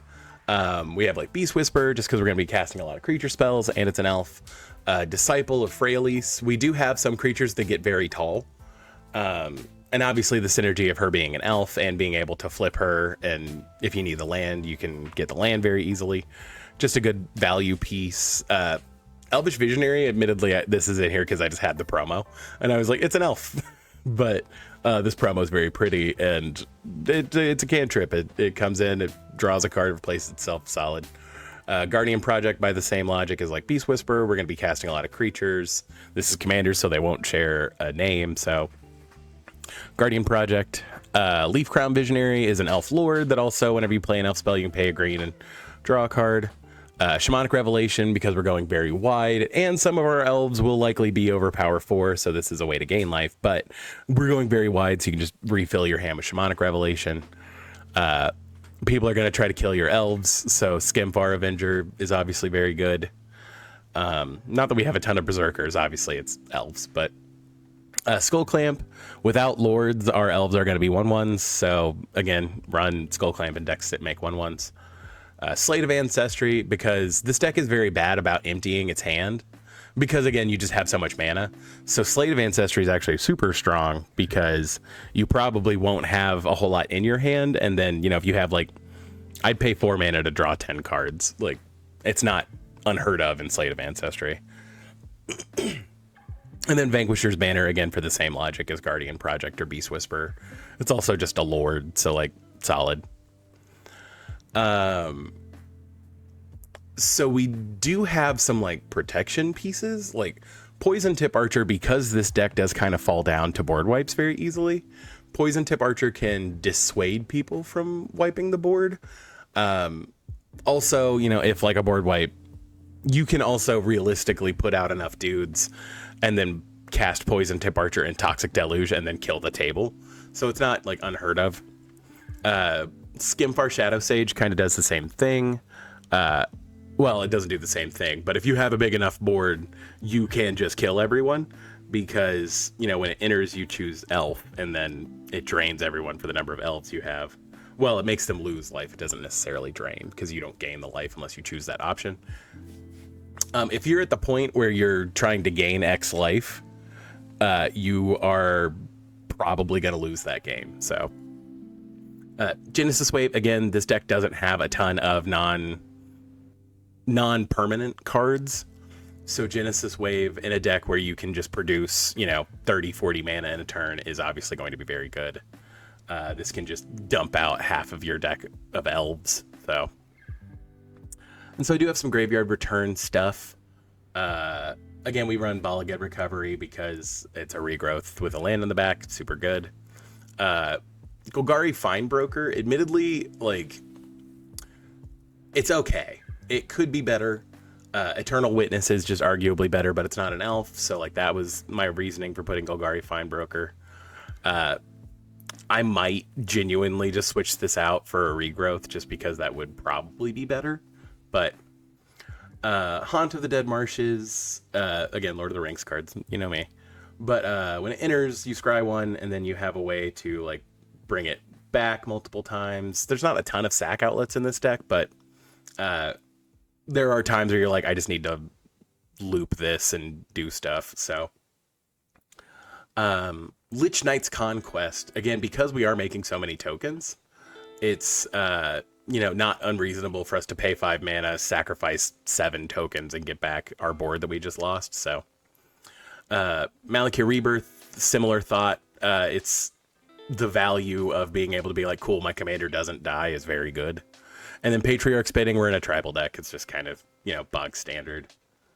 I actually shouldn't have Immaculate Magistrate in the Lords category because it only puts +1/+1 counter on a single target for each elf you control, which means you can make a very tall elf. I am gonna switch these. I had misread Immaculate Magistrate for a very long time, actually. So we're gonna put Immaculate Magistrate into beats. Obviously, Immaculate Magistrate's just very good with Lathril because you can make her very tall and then smack somebody, make that many elves, maybe kill them with commander damage. It's a good card. And then Elvish Archdruid does that classic elf thing where it taps for a green for each elf you control, which is, again, just very strong. Again, I think I am going to... I need to go through and just remove the Lords category because really it doesn't cleanly describe what they do. And really, Elvish Archdruid is ramp. But yeah, so the mana lands in this deck are, you know, just red-green value. There's not necessarily a whole lot. Cavern of Souls is in here because, you know, we're obviously playing one creature type and counter spells are annoying. You know, the green-black value. I do have a Gaia's Cradle in here. Only the gold-bordered one. I do not own a real one, so sue me. But obviously, again, if we're making a bunch of creatures, tapping that for like 12 green is very strong. Guiltleaf Palace for the flavor. Llanowar Wastes. You know, like I said, Path of Ancestry is obviously in here because all of our deck is elves.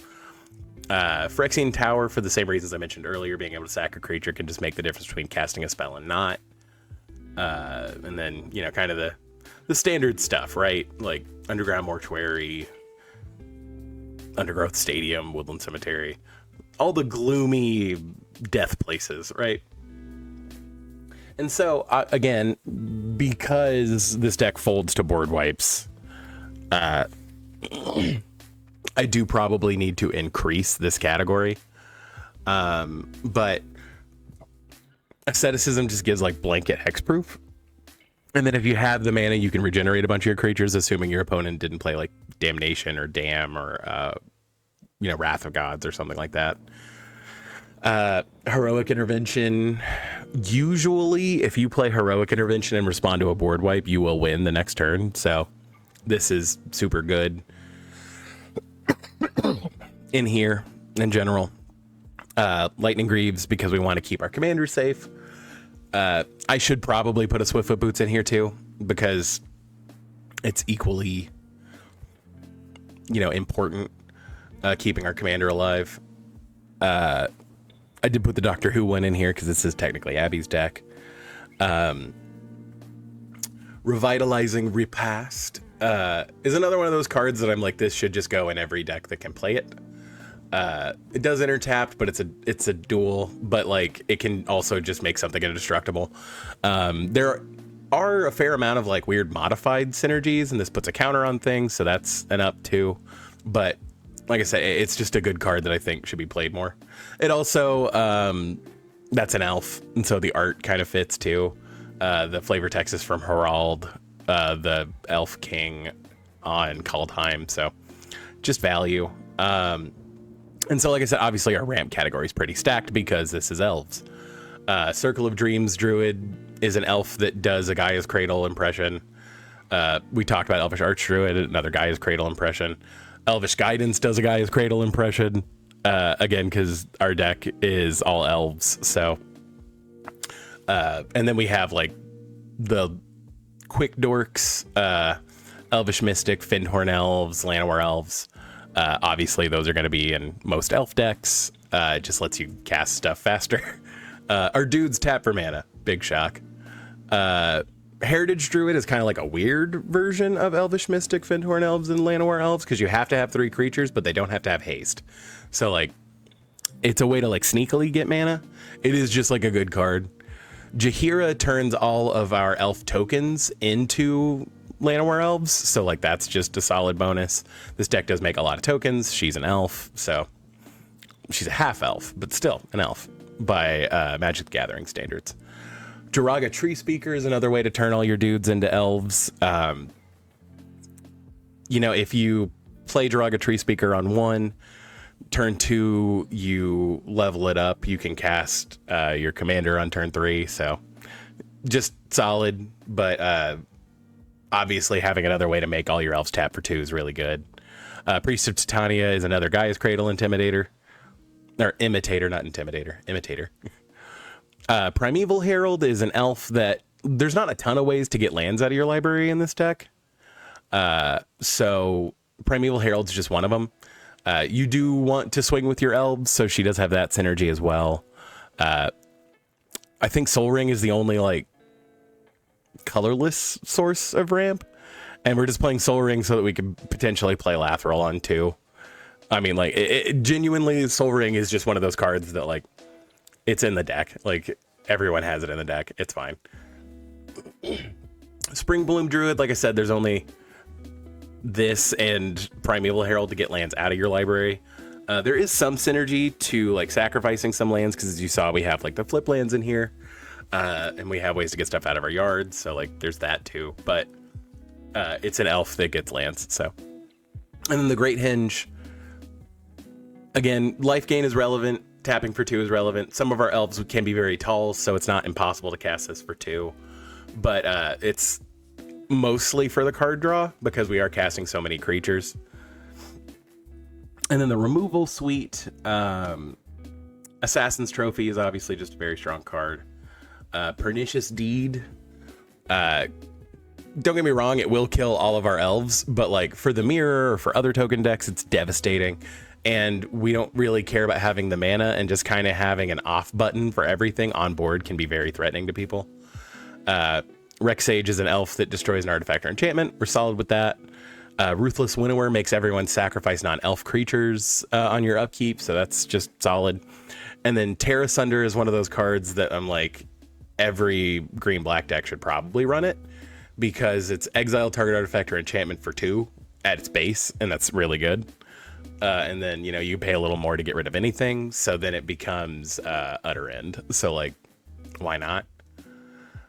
As far as, like, just dedicated token creators, Lysolana Huntmaster, whenever you cast an elf, make an elf. And then Elvish Warmaster, whenever another elf enters the battlefield under your control, you make an elf. And then it also has, like, a pump ability, so it's not, you know, it's useful. And then Doubling Season. Like I said, we do have some +1/+1 synergies, and obviously we want to be able to make double tokens, so... And so this deck does have quite a few tutors, just because. So like being able to get like specific utility elves out into play immediately, like on instant speed at the end of the person to your right's turn, is very good. Demonic Tutor is Demonic Tutor. I don't think anybody's shocked about that. Finale of Devastation can be a win con because you can just pump up your dudes.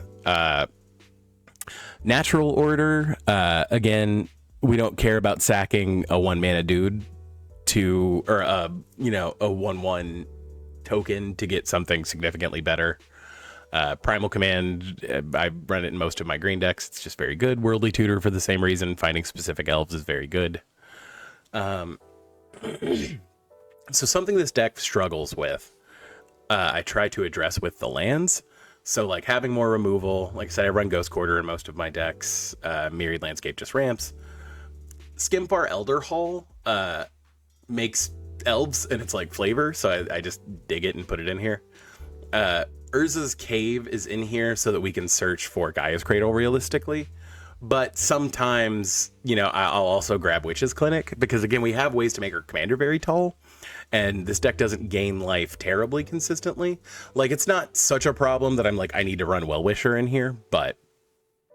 And then obviously, like, Verdant Catacombs, just because we are running a fair amount of duels. I hope to acquire a Bayou someday, so that will go in here too. And so, our value, obviously, because elves can do a lot of stuff, and so having stuff fit cleanly into one category was kind of difficult. Canopy Tactician just taps for 3 green and is a lord. Deathrite Shaman is the best 1-mana planeswalker ever. It just does a lot. It's just a solid card. It can hate on specific stuff. I think Deathrite Shaman is just one of those cards that if your deck has the colors for it, you can probably find a way to slot it in. Helvish Harbinger does a worldly tutor, but also is a dork, so just solid. Gala Greeters, because we do have a lot of other creatures entering the battlefield. It's not impossible for us to get all 3 of these. It's just a good card. Like, it's incremental value, but it's value all the same. Growing Rights of Itlimoc does another Gaia's Cradle impression. And then Imperious Perfect can make elves, and it's also a lord. Quirion Ranger can let you reactivate like some of your like dudes that tap for a bunch of mana. So that's just very strong. And then we have 2 of the Tyvars. Making your tokens tap for mana is very good. Making tokens, if you ever get to his ult, which would be shocking, drawing 2 guards when you cast an elf is very good. But honestly, his +1 ability, where he just untaps a creature, means that you can use Lathrol's ability twice, so that's very strong. Tyvar Jubilant Brawler, on the other hand, is a way to get stuff back from your yard, but like it's dedicated to untapping creatures. So using Lathrol twice, using one of your Gaia's Cradle Light imitations is obviously very strong, but it also lets you tap your creatures as though they had haste if they were activating an ability. So like that obviously has a lot of synergy. It's the reason why we're running like Concordant Crossroads and stuff like that. So, and Lightning Greaves. And then Wolverine Riders, it's another way to gain life. There's not, like I said, there's some life gain in this deck, Also, making tokens on everyone's upkeep is just very strong. But yes, I mean that's elves. There's a lot of synergy. It is a tribal deck. It's not quite like there's no crater hoof in here. Like there's no, so I didn't necessarily want to go that route with it. It is kind of board floody. It does have like some of the normal trappings of like a graveyard deck where you're returning stuff or getting things back. It can go wide, it can go tall. It's very flexible. And I do like this deck. I just, like I said, Abby really likes tribal decks. And I was like, would you want to play an elf deck? And she was like, why would we do elves? And I was like, because elves are nuts. And that's very correct. So honestly, I think the things that this deck needs are just more board wipe protection, because that's where it really folds. So something to think about would be, whenever they print a slightly worse heroic intervention in green, I should probably look into it more. Or hell, there are enough magic cards out there. They probably have done that. I just haven't been paying attention. But yeah, so that's elves. Okay. Let's see. So we've made it through 3 decks and we're a little over an hour and a half. Perfect. So we'll go into my other Simic deck. Like I said, this Simic deck I tried to make like no landfall synergy at all. This deck is all about ETBs. Because Lonus cares about ETBs. But it's pretty obnoxious. I try not to have infinite combos in it. But like I said, let's just go through it and then we can kind of talk more about how it wins and what it's trying to do. And I actually touched on some of the pieces from this deck when I was talking about my wow, what is that deck called? Sharoom. Yeah, Sharoom the Hegemon, because there are a lot of pieces in that deck that would also synergize with this deck. Admittedly, like I love Lonus. I love how I built the deck. I love how it works. If I took it apart, I could take the pieces and put them elsewhere. That's the only thing where I'm like, So like, as much as I love this deck, it may not survive forever. But basically, whenever another non-token creature enters the battlefield, you investigate, meaning you make a clue. So you can probably already see where the pieces of this deck would go, should I want to change it up. But for now, I love having Lonus together, so we're gonna keep it the way it is for right now. But his other ability, I admittedly don't use a whole lot, and that's probably to my detriment. But whatever. You can tap him and then sack X clues and then look at the top X cards of someone else's library and then cast a non-land permanent, or you may put a non-land permanent from among them with mana value X or less into play. And then they put the rest in the bottom. So like it can be cheaty, steely. I'm not the hugest fan of that play style, so I don't usually do it. I have used that ability once in the entire time I've had this together, and the only reason I used it was because I killed the person that was the biggest problem at the table. I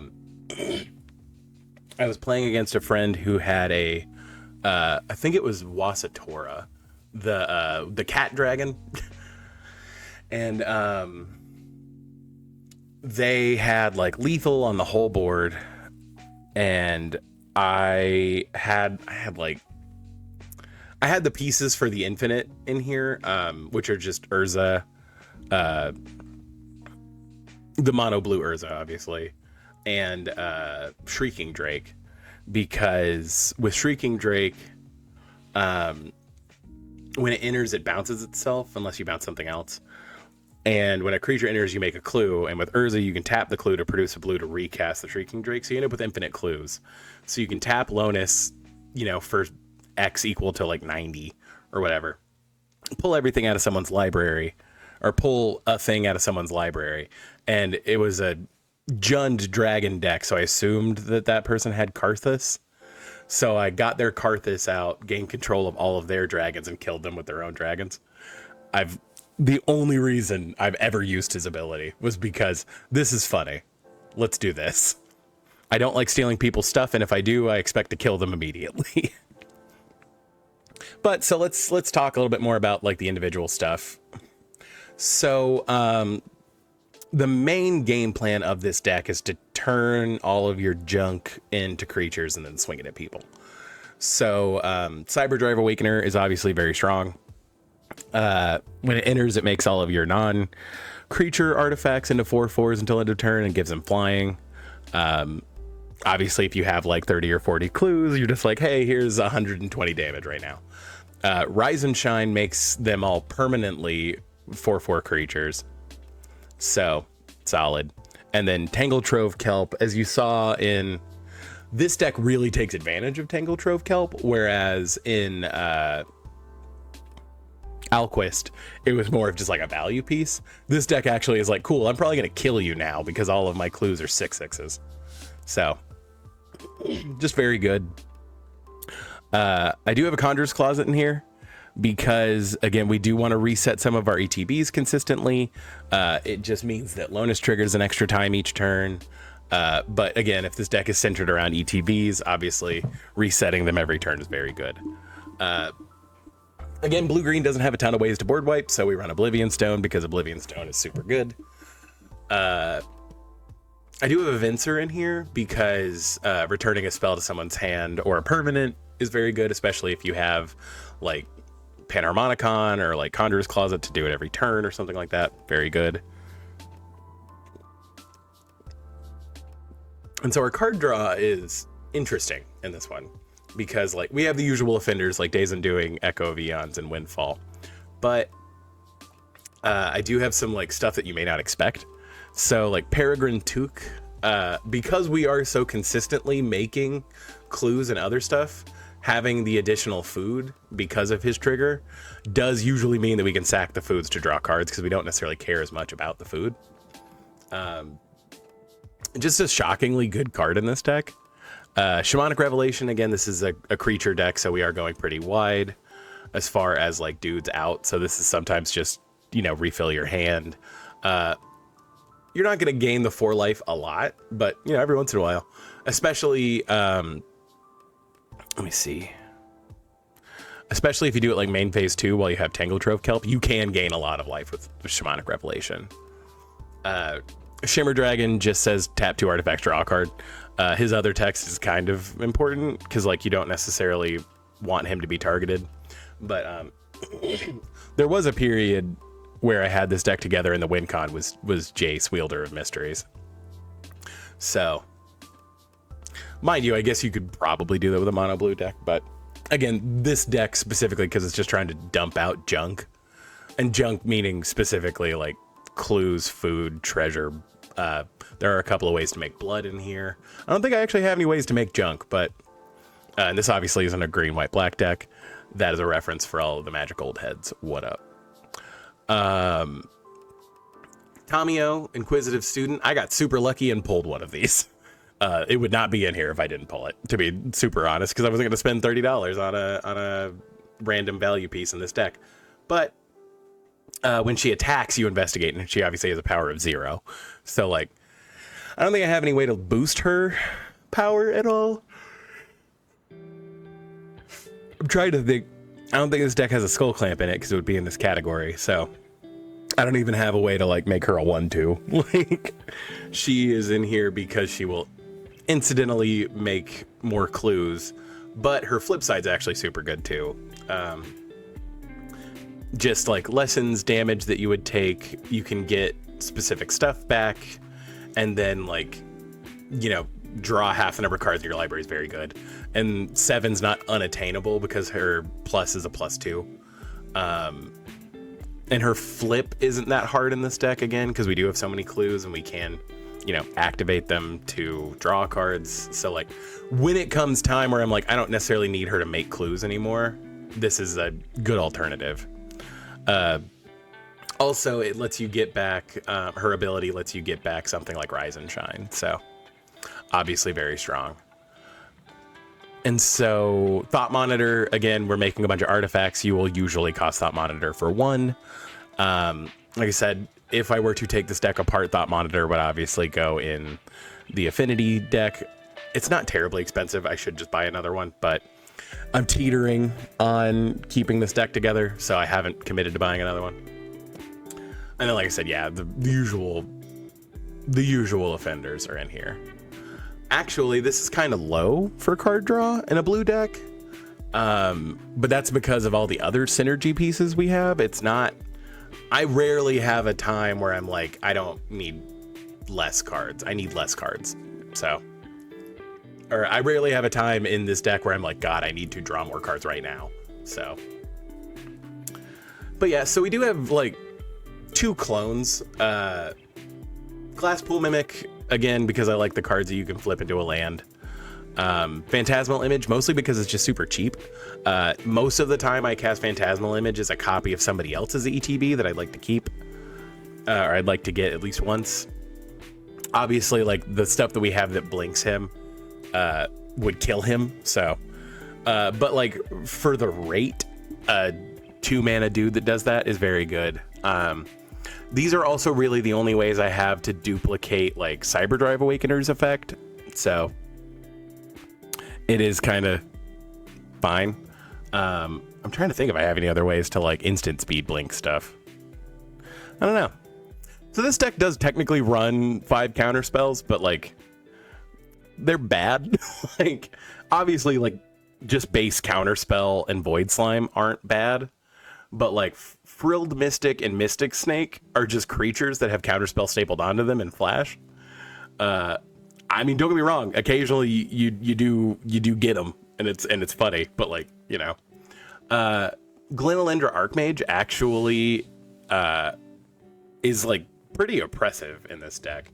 Because we do have several ways to blink stuff, we can sacrifice her, get the persist trigger, she comes back, and then blink her and remove the -1 counter. So every turn cycle, you do have a like no to a non-creature spell, at least one. So like she can be pretty rough to play against, but she's very strong, and I love her, so we keep her around.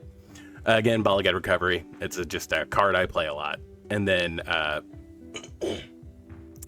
Eternal Witness, again, Therese Nielsen problematic aside, her art is very pretty. And like, this is one of my favorite like magic arts, period. Like I love the like flowy, like almost Greek mythology-esque nature of like her hair and the hood and everything. It's very pretty, but when problematic artists are problematic, but beautiful. And then, so the mana lands are probably going to be pretty bog standard. Again, this deck does not care about landfall, and I made that very specifically that way. We are running the valid artifact lands like Tanglepool Bridge, Seat of the Synod, and Tree of Tales, because we have a lot of other like artifact synergy and stuff that cares about our artifacts. So I do have a Tropical Island in here. This one I actually bought forever ago. Admittedly, I paid way less than what it is currently worth, so I'm very happy about that. But I bought this, back when it was around like $100, so like a while ago. Pre-pandemic for sure. As far as protection, we are running Swiftfoot Boots and Lightning Greaves. That is mostly because it's not so much that we care about recasting Lonus. It's more about the couple of value pieces we have really don't want to be removed. So not that Lonus isn't a valid target for these, but it's definitely worthwhile to, protect some of our value pieces. So, also, this was just like a random extra card slotted into one of the secret layers I bought. And I was like, this is cool. And then I was like, why is it $30? But, and then Heroic Intervention we've talked about. Heroic Intervention is very good. Again, save your board, save your everything. So ramp, again, because we're not super worried about landfall per se, we're more interested in having creatures enter the battlefield. There is more focus on like creature ETBs and like creatures that tap for mana. So birds, obviously, Gilded Goose for the same logic. Gilded Goose is actually slightly better because, again, it can make more junk by paying mana. So 500 Year Diary, I think, was in my Alquist deck, but for the same reasons it's here. Like, again, especially if you're dumping out a lot of clues, this deck makes more clues than Alquist, so 500 Year Diary's even better in here. Inspiring Statuary, just because we are putting out all the like junk artifacts, like Inspiring Statuary is very strong. Again, putting out a bunch of tokens. You want to play like cards like Chihira. Mox Opal, we don't have any problem triggering Metalcraft, and I pulled a Mox Opal. So this is like the best deck for it, admittedly. Again, if this were to be taken apart, Mox Opal would obviously go into my artifact deck. Nature's Lure, again, just getting lands. I was about to say, I think this is the only, like, I guess Planar Genesis. Planar Genesis kind of fills. I'm honestly just playing around with Planar Genesis. I think I had Rampant Growth in here, and I switched this out because, again, we're not necessarily worried about getting lands. And late game, not getting a land and pulling something else off the top 4 is decent. Primeval Herald, it's a creature that enters and gets you a land, and then kind of has the additional synergies. Sakura Tribe Elder enters and gets you a land. Are you okay? What's wrong? Oh. Check either my bedside table or it's in the handle of your car door. So, the one that was on your bedside table. Mm-hmm. Ah. Sorry about that, y'all. Steve, a creature that enters and then you go get a land. Soul Ring, I mean, we're playing Soul Ring. And then Wood Elves, a creature that enters and you go get a land. And Yavimaya Dryad, a creature that enters and you go get a land. So, like I said, we tried to tie this more to creatures entering the battlefield because it triggers your clues. And so as far as removal goes, there actually is some like sneaky stuff in my removal. But Beast Within we run in every green deck. Cyclonic Rift we've talked about, it's super strong. Rex Sage is just an ETB. Destroy target artifact or enchantment tied to a creature, so that's always solid. And then Ugin is in here mostly because his board wipe doesn't affect our clues and stuff. So like it's just a solid way to get rid of everything and still maintain most of our board. But so the sneaky stuff, Junkwinder is just an obnoxiously strong card. Again, we're probably going to play it for 2. And then, you know, it sleeps a thing. And it's non-land thing. So, like, you know, if somebody does have a big dumb artifact they're trying to trigger or something like that, you can just say no to that for a turn.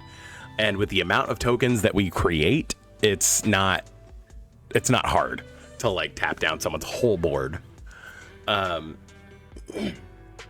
Rampage of the Clans is like a sneaky win con, because again, I've definitely had it where I've had like, you know, 80 clues and like 40 food and like 40 treasure and a bunch of other stuff, and it's just like, cool, I'm going to destroy all artifacts and enchantments. All of my clues and junk and everything become 3/3s.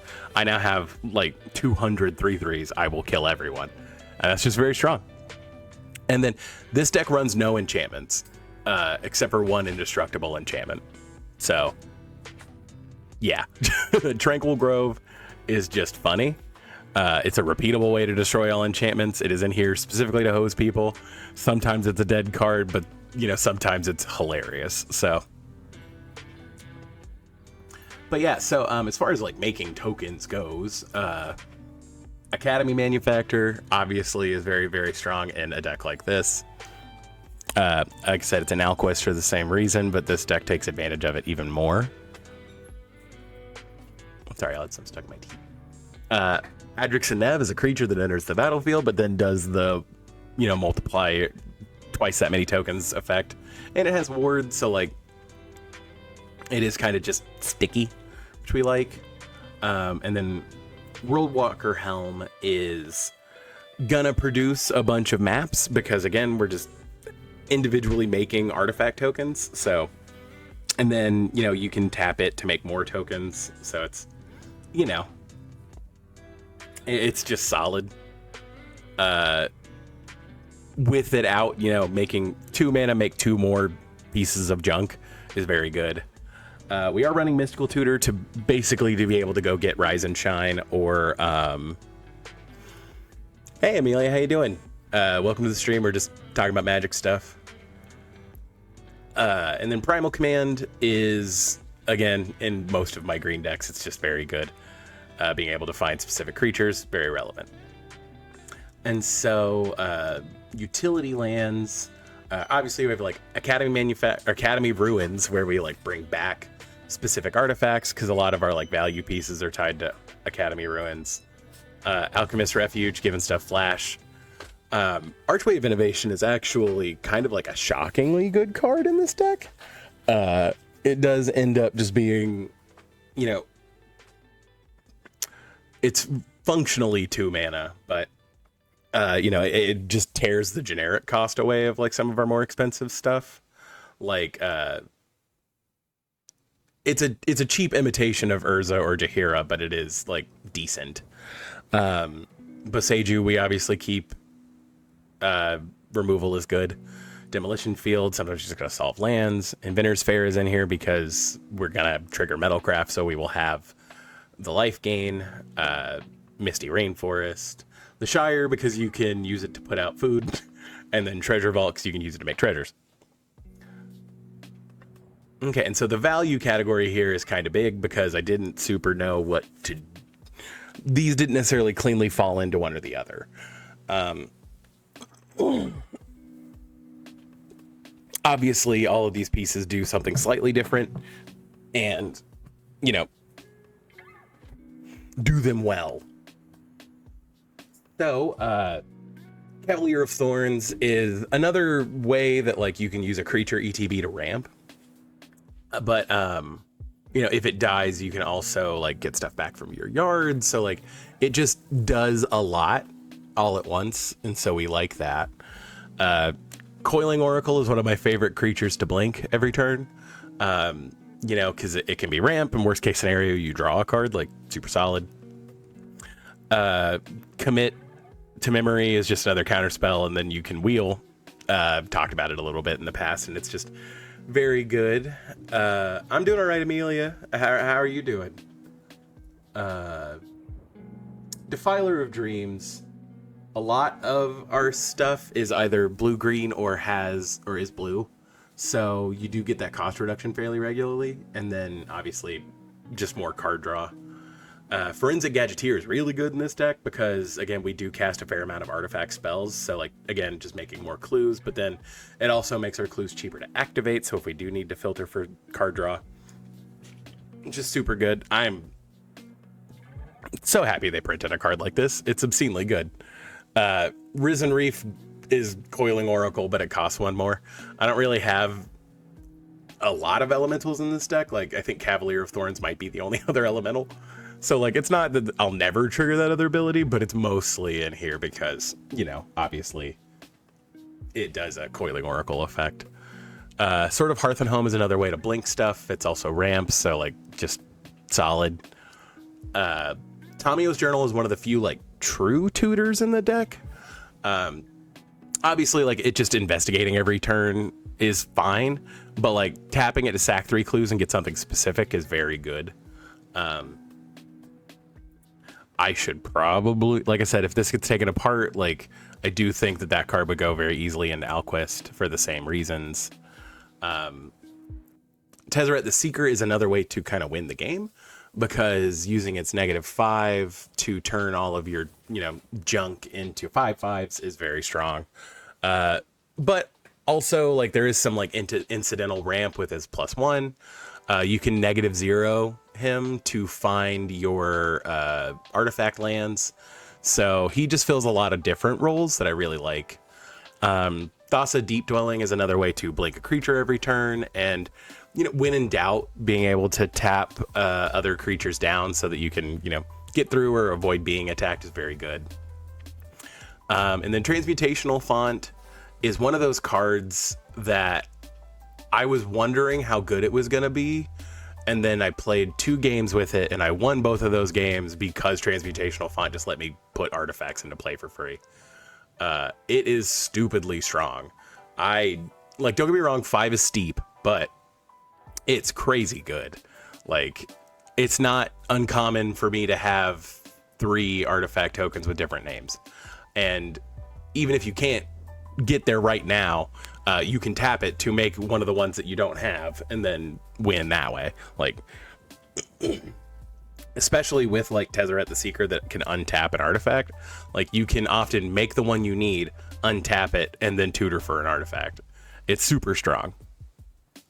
And then Urza, Lord High Artificer, like I said, is obviously obnoxiously strong. It is just a very powerful card. People know that it's a powerful card, so whenever you play it, they're going to target you, or it, obviously. This is obviously one of our biggest hitters to put Lightning Greaves or Swiftfoot Boots on.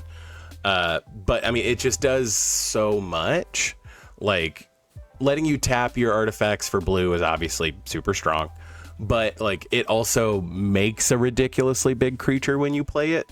Because of all the junk you have, your construct is easily going to be like a 15-15. And that's, like, on the conservative end, like a 15-15. And then, you know, if you do get to a point where you don't have a lot of cards in hand, you know, being able to just dump all your mana into playing stuff for free off the top is pretty good. So, we like Urza. Other people don't as much, and I understand why.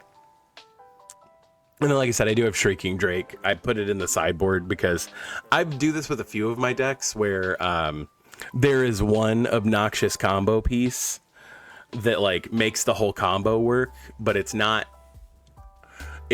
super synergistic otherwise. I mean, like, Shrieking Drake is fine otherwise, but I feel like I have other stuff I'd rather do with my mana in the deck.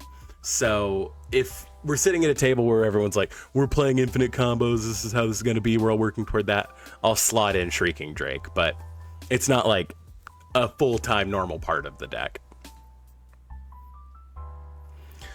Alrighty, well, that was Lonus. Let's scoot on to Mirko.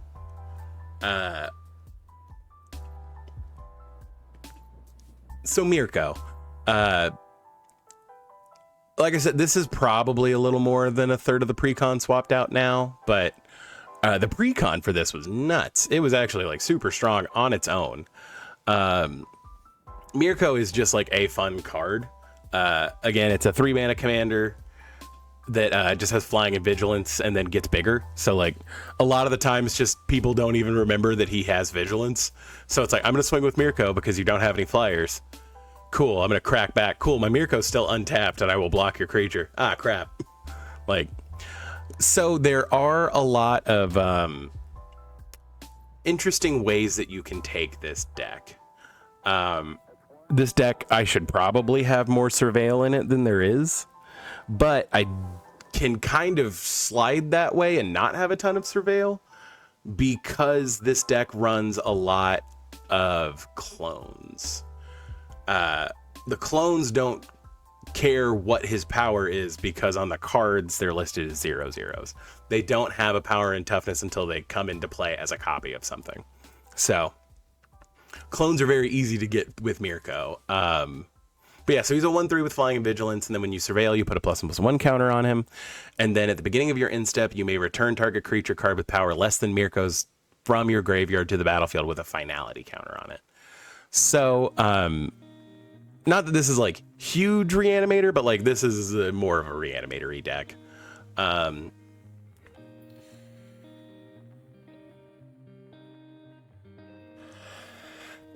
But actually, like, every line of text on Mirko is pretty relevant. So we like that.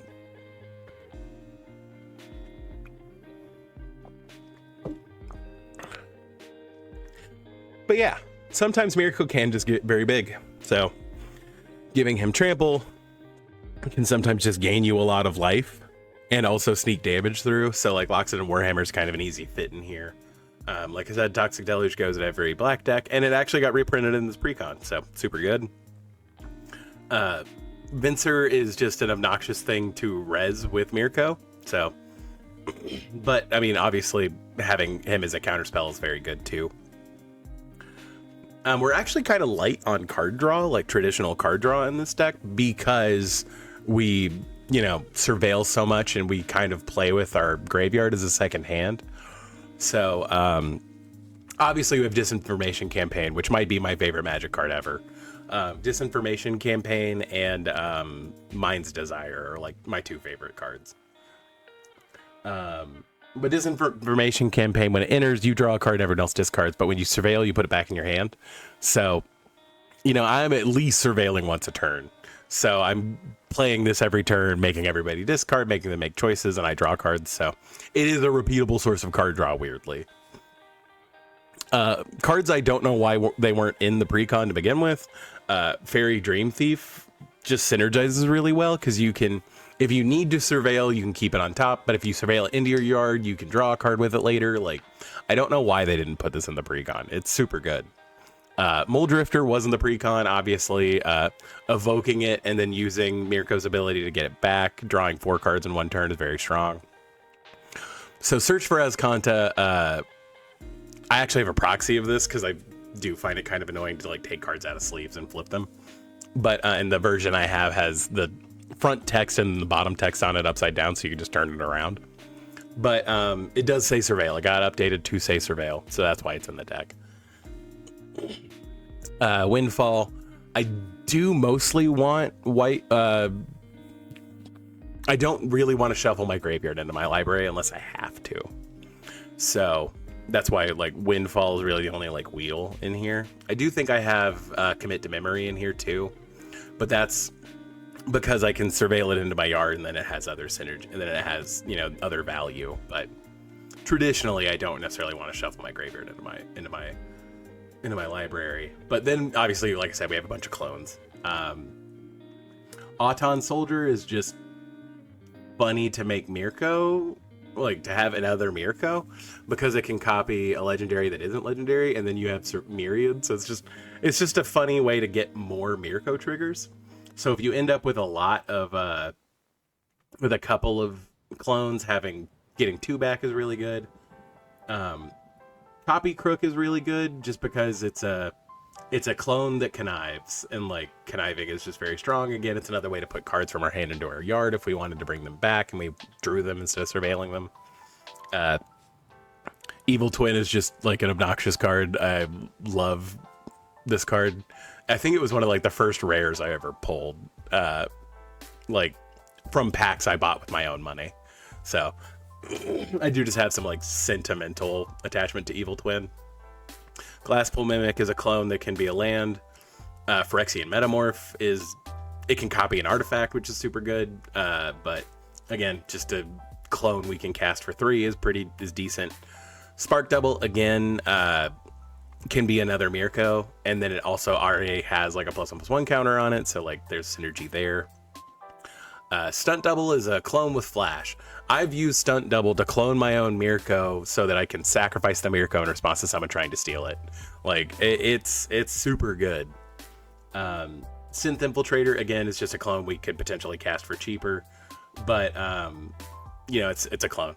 And then Vizier of Many Faces actually has a couple of value pieces to it. Like, if for whatever reason Mirko has been removed a lot, I can still cast it from my yard to get clones of things. It's solid. So I do have a couple ways to remove the finality counters. Fane the Broker being like probably the better of the two, because removing the counter gives you a treasure. And like I said, usually I'm just trying to get the finality counter off, but his the sacrifice a creature, put 2 ++1 counters on target creature, synergizes with Mirko too. I'm usually not going to make an artifact, or I'm usually not going to sack an artifact to make an Inkling, but, I say usually there, because you never know. And then you can pay mana and tap him. It's just solid. Hex Parasite is one of those cards that, obviously in this deck is specifically for removing the finality counter, but also it's just, I'm going to kill that Planeswalker right now, and you just can. Like, it's super good. So Urtai actually kind of fills the same space as as Venser, but it's a creature that can counter a spell or destroy another creature, and then that players can, or that can, whatever that thing's controller is, they draw a card. But like I said, it is just like an obnoxious thing to revive. It's just good. I use this card to great effect on another deck, so we'll talk more about that when I get to that. And then Sinister Sabotage is a counter spell that surveils, so sure. Gray Merchant, because this is a graveyard deck, we can resolve him multiple times in a turn. Sometimes Gray Merchant just kills everybody. Sometimes Gray Merchant kills you if somebody else does stuff that's broken and they steal your Gray Merchant. So, a whole thing. Mocking Doppelganger is just another clone, but it goads the creature that it's cloning, which is why it's under like the goad category, but it is just another clone in this deck. So I do have quite a bit on the Graveyard Return piece. And again, I do mean Graveyard Return in 2 different ways here, or in 3 different ways here. But so you have your like classics like Animate Dead or Necromancy, Reanimate, Rise of the Dark Realms. Rise of the Dark Realms really being like the win con of the deck. I do have Dogged Detective and Master of Death, which again, we're in the pre-con, so like this is known information. Most of these were in the pre-con really, but Dogged Detective, you can bring it back to your hand pretty easily, and when it ETBs, you surveil, and then Master of Death is kind of the same deal. Mission Briefing surveils, and then you can cast an instant or sorcery. It's Snapcaster, but with surveil on it. And then the addition that I made was Scholar of the Lost Trove. So with Scholar, you can bring it back with one of the other ways you have to bring stuff back, and then automatically cast Rise of the Dark Realms from your library. So like with Reanimate, you could spend a black and 7 life to cast Rise of the Dark Realms. Like it just leads to these lines where you're like, oh, okay, this game's gonna end soon. And then so our mana lands are kind of what you'd expect again. Choked Estuary, that kind of stuff. Undercity Sewers is obviously super good and in here. I think whenever I was like pre-ordering cards and these cards were still relatively cheap, I got 2 Undercity Sewers because I was like, this card's gonna be nuts. And then I was right. Like, it's expensive. And then I try to make the lands somewhat consistent. And then, so this is a deck where we're running Swiftfoot Boots and Lightning Greaves because we want to keep Mirko alive and around. The ramp package is pretty much what you'd expect. But I do have Ornithopter of Paradise because, again, it's just an easy target to reanimate with Mirko. And I am running Sword of the Animist because we're trying to swing with Mirko and do stuff. So getting more lands out, very good. We do have some removal. Amphin Mutineer is, I think it was in the pre-con, and then I just had this full art one, so I swapped it out because I just like the full art. But obviously being able to res it from our yard and then exile stuff from our opponents is very good.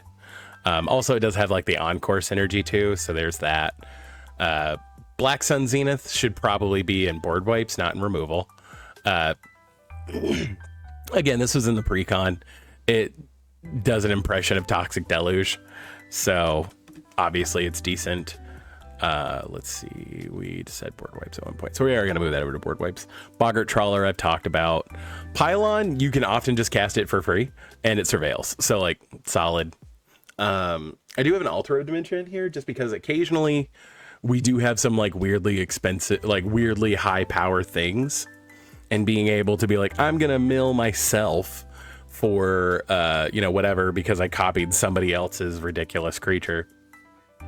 There aren't a ton of like, I do have some sack outlets obviously, but like this is the only like dedicated one because of the way it synergizes. But for example, with Mole Drifter, if we can like remove the finality counter from it, sack it, mill somebody for 2, or mill us for 2, and then bring it back on my next turn, remove the finality counter. It just, having like some sack outlets does just present like good loops for things. So I need to put, so Hidden Grotto, when it enters surveils, like that's the only reason it's in here. That needs to go into utility lands. Let's see. There we go. And so, as far as tutors go, I tried not to go too obnoxious with this one, just because of how powerful this deck can be. So most of the tutors just put stuff directly into your yard. Buried Alive obviously is super strong. Any graveyard deck's probably running Buried Alive. Grim Servant and Rune Scarred Demon I have in here because they are creatures that ETB and let you tutor. Grim Servant obviously being a little more limited because you have to find something with CMC less than your devotion to black. But again, that's not usually a problem for this deck. Runescar Demon just enters and lets you search for anything. And then Violent Tumor is another creature that enters and, entombs something. It searches your library for a card, puts it directly into your yard. And then Waterlogged Teachings, I just put in here because, we do have some stuff with Flash. I could find one of my clones with it. But it's just another one of those cards that can flip into a land. So, it's kind of not a bad idea to run it. It's the floor is high, the ceiling is high, it's fine. And so, utility lands, obviously we have the 3 lands that when they enter, you surveil. Just because, again, that's just value for our deck. Weirdly, Gallifrey Council Chamber is the worst one because we don't have any Time Lords or aliens. So, whatever. Actually, I can't remember. Is Auton Soldier technically an alien? Here, let me look. It is. So that is the only synergy we have with Gallifrey Council Chamber. But, I mean, again, mostly it's in here because it surveils. Same with Hidden Grotto and Conduit Pylons. High Market, again, because like I said, having some sack outlets is very good. And again, we do have a problem with people trying to steal Mirko, especially once he gets big. Minas Morgul and Rogue's Passage serve kind of the same piece.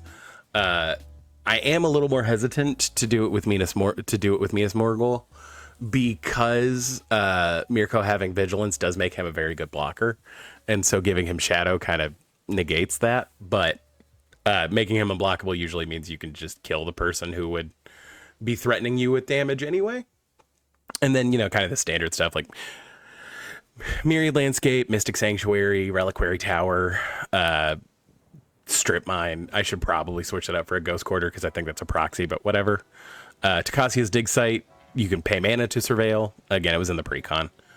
Rivendell I have in here because, again, the odds of you playing it untapped are pretty low. And, sometimes the incidental being able to scry to get to something you really need is better than not doing anything. And then Port of Carfell was in the pre-con, and it's just like a funny card. But it's another way to reanimate stuff, and it mills you. So, it's fun. I like that card. And so the value category, again, is going to be kind of stacked for obvious reasons. Case of the Shifting Visage surveils every turn. And then when you cast non-legendary creature spells, copy them. So, we do have quite a few creature spells that, do things. So it's not unfeasible for us to get the case solved. So, but obviously it was in the pre-con. It's in here because it's surveilled at upkeep. I do have a commit to memory, like I talked about. You can surveil it into your yard so that you have a wheel for later. That obviously has synergy. Dimir Strandcatcher is another way to surveil a lot, but it also has the occasional synergy of drawing you a card. So solid. Doom Whisperer was in the pre-con, and I'm so shocked that they did that because with Mirko, you can, and assuming somebody can't block or doesn't have a flyer, it just says kill somebody, pay an amount of life to make your commander's power 21 and then kill somebody. And that is usually how Mirko wins, is resolve Doom Whisperer, make Mirko big, swing with Mirko, game over. Enhanced Surveillance, just because we are surveilling a lot. Again, it was in the pre-con, but I kept it in because sometimes you do just need the emergency button of someone plays a Bajuka Bog and you sack Enhanced Surveillance to shuffle your graveyard into your library. Gossip's Talent is a relatively new card, and it surveils fairly regularly. I mean, you're probably going to surveil at least once a turn, if not twice. It can make some of your stuff unblockable. That's not terribly useful. But, and then whenever creature you control deals combat damage to a player, you may exile it and blink it. Not great with Mirko, but again, some of our other stuff has ETBs, so it has value beyond that, but it's in here because it's 2 mana and you can surveil a bunch in one turn. Laser Screwdriver is a rock that says surveil on it. The other stuff is kind of relevant, but like it's mostly in here to surveil and, be a 3 mana rock. Mind Whisker is another new card. You're probably going to have 7 or more cards in your graveyard. So just having that net, your opponents, all their creatures are a little bit weaker is good. But again, surveil every upkeep, solid. Night Veil Sprite was in the pre-con. When it attacks, you surveil. Again, keeping that on there. Scroll Rack is really the only other way for us to put the cards in our hand that we want in our yard on top of our library, look at other cards, and then surveil the cards you specifically wanted in your yard to get back. So Scroll Rack is just like, I had one laying around and then bought Mirko and was like, this needs to be in here. So Sigiled Starfish is a starfish that surveils. It's just like the scrying star, or it's just like Sigiled Starfish, but this one's spooky, the sinister starfish. Sword of Hearth and Home, again, because we're planning on attacking. It does reset some ETBs. It does get you a land. And then Unshakable Tail. When it ETBs, and then on your upkeep, you surveil. And then if you put cards from your graveyard to your library, you investigate. And then, you can use the clues that you make to sack it to return it from your graveyard to your hand. So it just does a lot, and it's an interesting card. But yeah, so that's my take on like a more recent precon. Like I said, I tried to not switch out a ton of stuff from the precon because I didn't want this deck to be obnoxiously strong.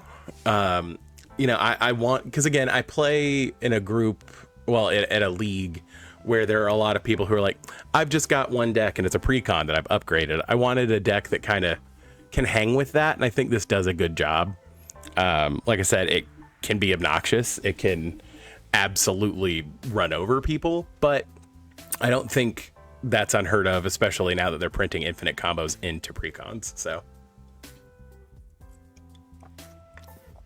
but yeah, so that's Mirko. Okay, I think we have enough time to go through one more, and we're gonna gush about Lord of the Rings again. So, like I said, Lord of the Rings, one of, like, the fact that this crossover happened in the first place is insane to me and makes me very happy. And obviously Tom Bombadil was cut from the movies because he didn't play in the plot terribly well of like what the actual like overarching story. But in the books, like his section is like one of my favorite parts of those books. So like whenever I was basically when they announced Lord of the Rings, I was like, I'm going to build a Tom Bombadil deck if they print him as a card. And then they did. And I was like, oh God, he's 5-color and he cares about sagas. And I was like, that's weird. That's suspicious. Let's do it. So this is basically an Enchantress deck, but again, specifically with sagas. So it does that thing that I like where it takes an archetype and then tweaks it so that you have to jump through an extra hoop. Kind of like how Galadriel is, where it takes an archetype, Simic, which I guess is just its own archetype, landfall-y kind of stuff, and then tweaks it a little bit and makes it like you have to jump through a hoop to do it. So that's kind of how I approached Tom Bombadil. And not gonna lie, I very often have a hard time like closing the game with this deck. Like this deck will often come in second because it just like amasses a bunch of value and does a bunch of stuff, but then kind of does nothing with it. Like it can protect itself and like hang out, but like as far as like sealing the deal, it does have a hard time doing. And I've tried to make some edits and change some things so that it's better at that. And so this is how it stands currently. like most of my decks, it's kind of ever changing, but currently, obviously stuff like Michiko's Reign of Truth or Strength of the Harvest are going to be super good in this deck just because most of your permanents are going to be enchantments or creatures that care about enchantments. So this is obviously going to buff Tom Bombadil quite a bit, or one of your other creatures or whatever. Pretty obnoxious. Tom Bombadil can get very big. There are some like janky ways to give him trample in the deck, and so I have been able to take out players doing that. But again, kind of janky, weird, not consistent. Zur Eternal Schemer is another card that I put in here because I was like, I need to find actual win cons. So Zur can turn your enchantments into creatures with base power times equal to their mana value, and then it gives them a bunch of keywords. So a lot of sagas are on the higher end of the mana curve. So being able to like, yeah, I'm going to spend 2 mana, and then now I have 2 5/5s and a 6/6 with Death Touch, Lifelink, and Hexproof out of nowhere is pretty strong. Like I like him. When I play him, he does stuff. So he's not on the chopping block for sure. And then I do have like 3 air quotes board wipes in the deck. Phyrexian Scriptures is one of those where like the counter manipulation really matters. And it's fun that we're talking about this right after Mirko, because this deck also cares about counter manipulation, but even more so. But so I can make other creatures I control get counters and be artifacts before I activate the second ability. Night of the Doctor is the only like real, like I cast this spell and a board wipe happens. And then you have ways to like pull some stuff back, which is nice. Conveniently, if I sequence it correctly, Tom Bombadil can be indestructible when this comes into play. So there's that. And then Tragic Arrogance is another one of those board wipes. I think I talked about it earlier, where like it's just really strong because you can leave people with nothing, and you keep, you know, Tom Bombadil, your most obnoxious, about to pop off saga, and then like other value pieces. So it's just it's a really good board wipe, and I think more people should play it, especially because it's 75 cents. Like that's not hard to get a hold of. And so as far as like card draw goes, again, you're going to see 2 of our just, you know, classics, Days Undoing and Rhystic Study. But then obviously, like I said, this is technically an Enchantress deck. So Eidolon of Blossoms, Elvish Archivist is like one of the newer ones. Admittedly, I've had Elvish Archivist get kind of big out of nowhere, but obviously she's in here mostly for the card draw. Enchantress's Presence, Citizen Champion, Sithis, and Verduran Enchantress. I do want to get my hands on Argothian Enchantress, but she's like weirdly expensive, so haven't yet. And then I do have 2 sagas in here that are like specifically in here because they draw me cards. Like draw me cards, because Showdown of the Scalds is weird. But it's another way to make Tom big. So like it's also got that synergy going for it. But obviously, like, I'm going to exile 4 cards and I can play them until my next turn is, you know, card draw functionally. And then the War in Heaven just draws you 3. But then the other stuff matters. So like, it's not totally useless. I think this is one of the few ways I have to get stuff out of my yard, like directly, or at least creatures. So yeah. Like I said, it was interesting that we came across this right after Mirko, because this is also another deck where like counter removal is very important. So Hex Parasite is in here again for the same reasons, but Hex Parasite is specifically good because it can take, you know, a saga that's about to go to its final step all the way back to 0 if I need it to. So like Hex Parasite does like very specific things in this deck. Power Conduit again removes a counter, but then it can make Tom bigger, so like that's a plus. And then this is like, I'm shocked that more people don't play this card. Like, Xavier Sal is super cool. I mean, the activate only as a sorcery is kind of annoying, but like remove a counter from another permanent, populate. This deck, because it runs mostly on sagas, makes a lot of tokens.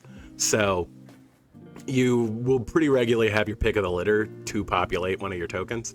And then you can sacrifice a creature to proliferate, which again is like the counter manipulation kind of stuff. It can advance your sagas, so it does actually become relevant.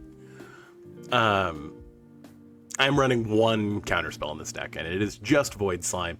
And admittedly, it's in here so that I could counter the triggered ability of a saga that I don't necessarily want to happen. I haven't done that yet. I've always countered somebody else's thing. But that was like the impetus behind Void Slime.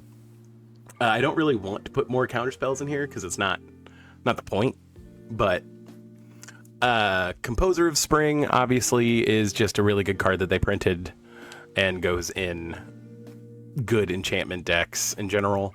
There is a quirk with the land base of this deck, so being able to put out extra lands is good. And then, you know, value creatures for free is also solid. So Starfield of Nyx, being the other, like, again, air quotes, win con of the deck. Obviously, being able to return enchantments from your yard is powerful, but it turning all your other enchantments into creatures, also very strong. It's that is the weird thing with sagas, because they are kind of impermanent. They do go away.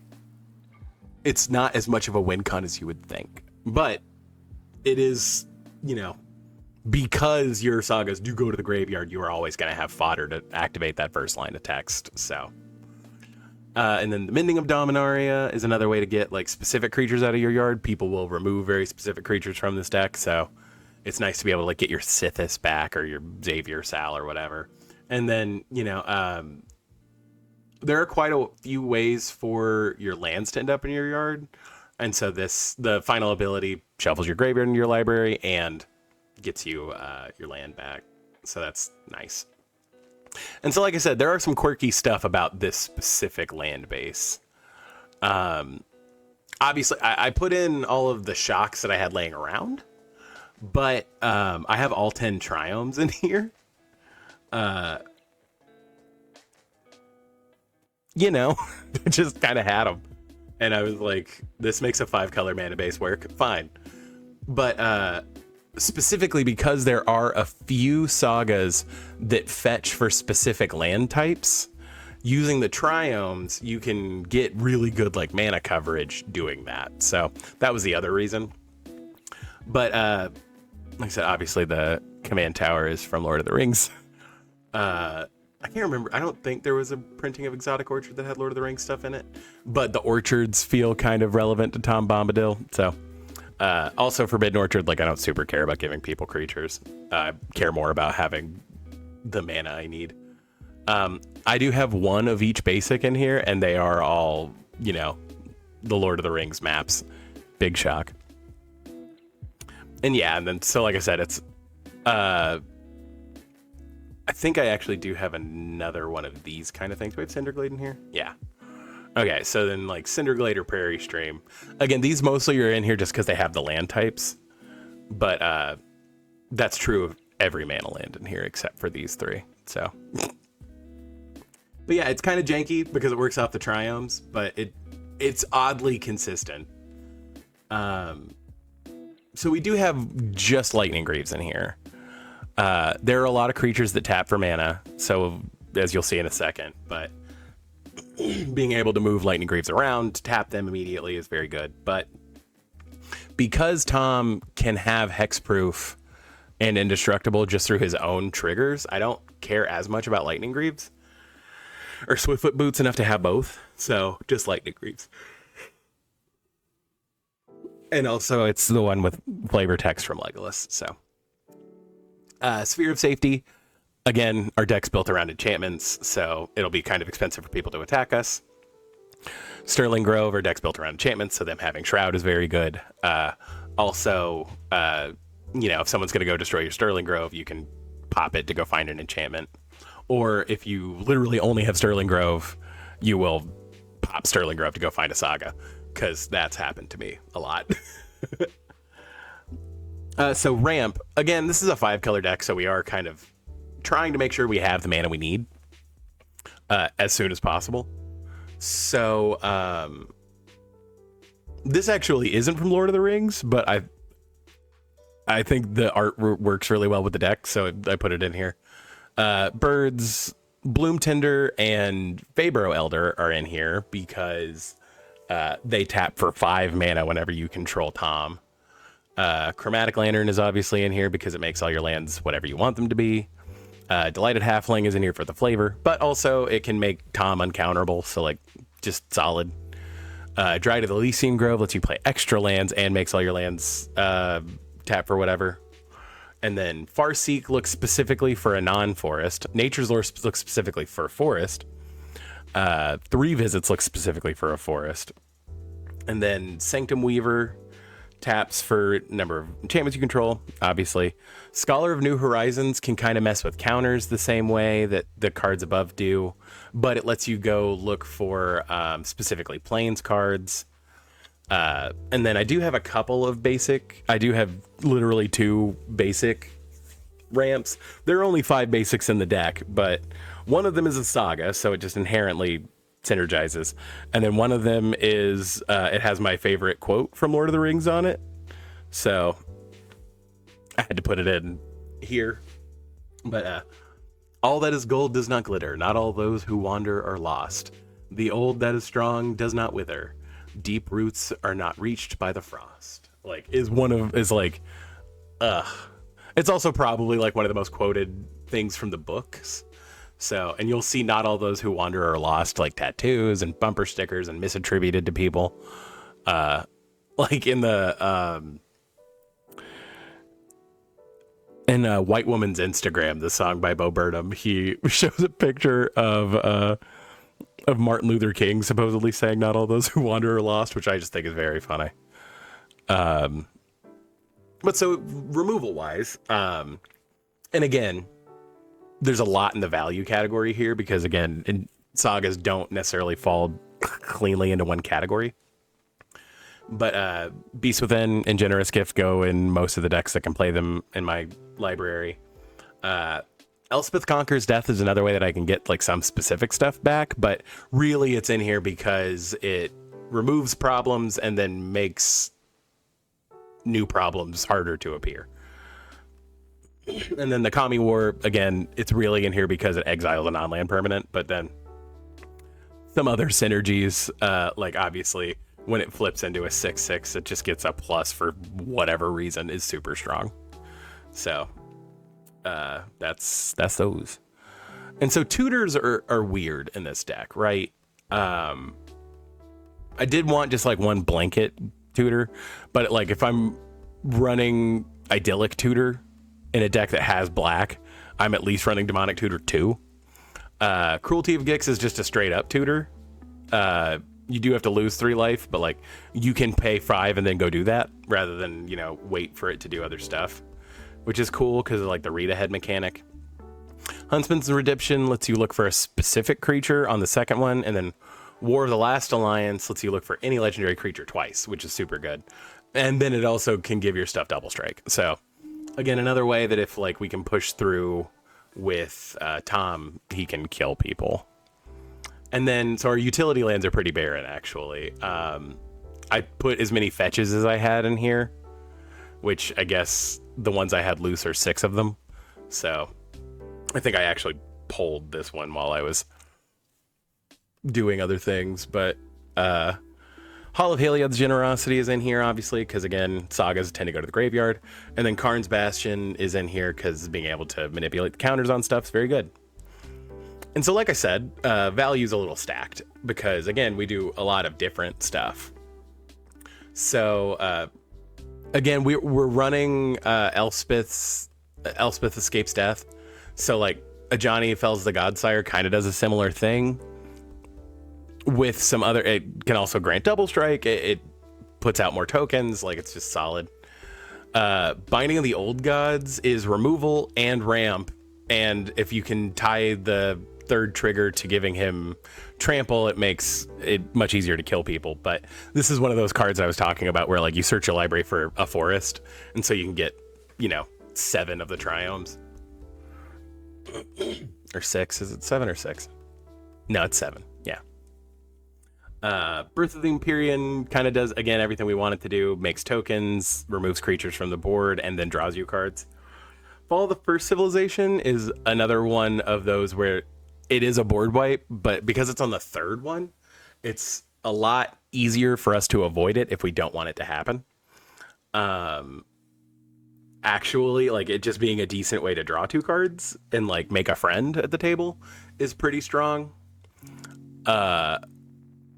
They made Goldberry so thick, like, ooh, they made her thick, like, ooh, like, Mary Magny, she crushed this art. Like, don't get me wrong, in the book she's described as like lithe and slender and everything else, but like, man, this artist interpretation is real good. Like, real good. But obviously you can't build Tom Bombadil and not have Goldberry with him, but also her ability does synergize with the sagas, so like she is a good card in her own right in this deck. But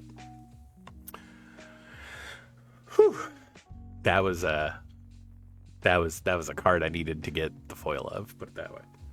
Narcy Fable Singer is technically a win con. It is hard because you have to keep her safe until your sagas pop and then deal damage to people, but she also draws cards, so like it's definitely a bit of a hoop to jump through to get her to win. Like I said, this deck has a hard time closing games out. Satsuki again does like the lore counter manipulation, and then when she dies, there's some like additional value of that. Sigurd, Jarl of Ravensthorpe. I realize that voice smacks more of Skyrim than of Assassin's Creed, but Skyrim is what I associate the word Jarl with, so I have a hard time not talking like this. And Sigurd, Jarl of Ravensthorpe. He has vigilance, trample, and lifelink. And he boasts. And his boast, obviously, you can put a lore counter on, or remove a lore counter from a saga, which is super good. And then he gets big based on that, but like, again, he's in here because of his boast ability, which is weird. They actually made a card with a boast ability that I cared about. Who'd have thought?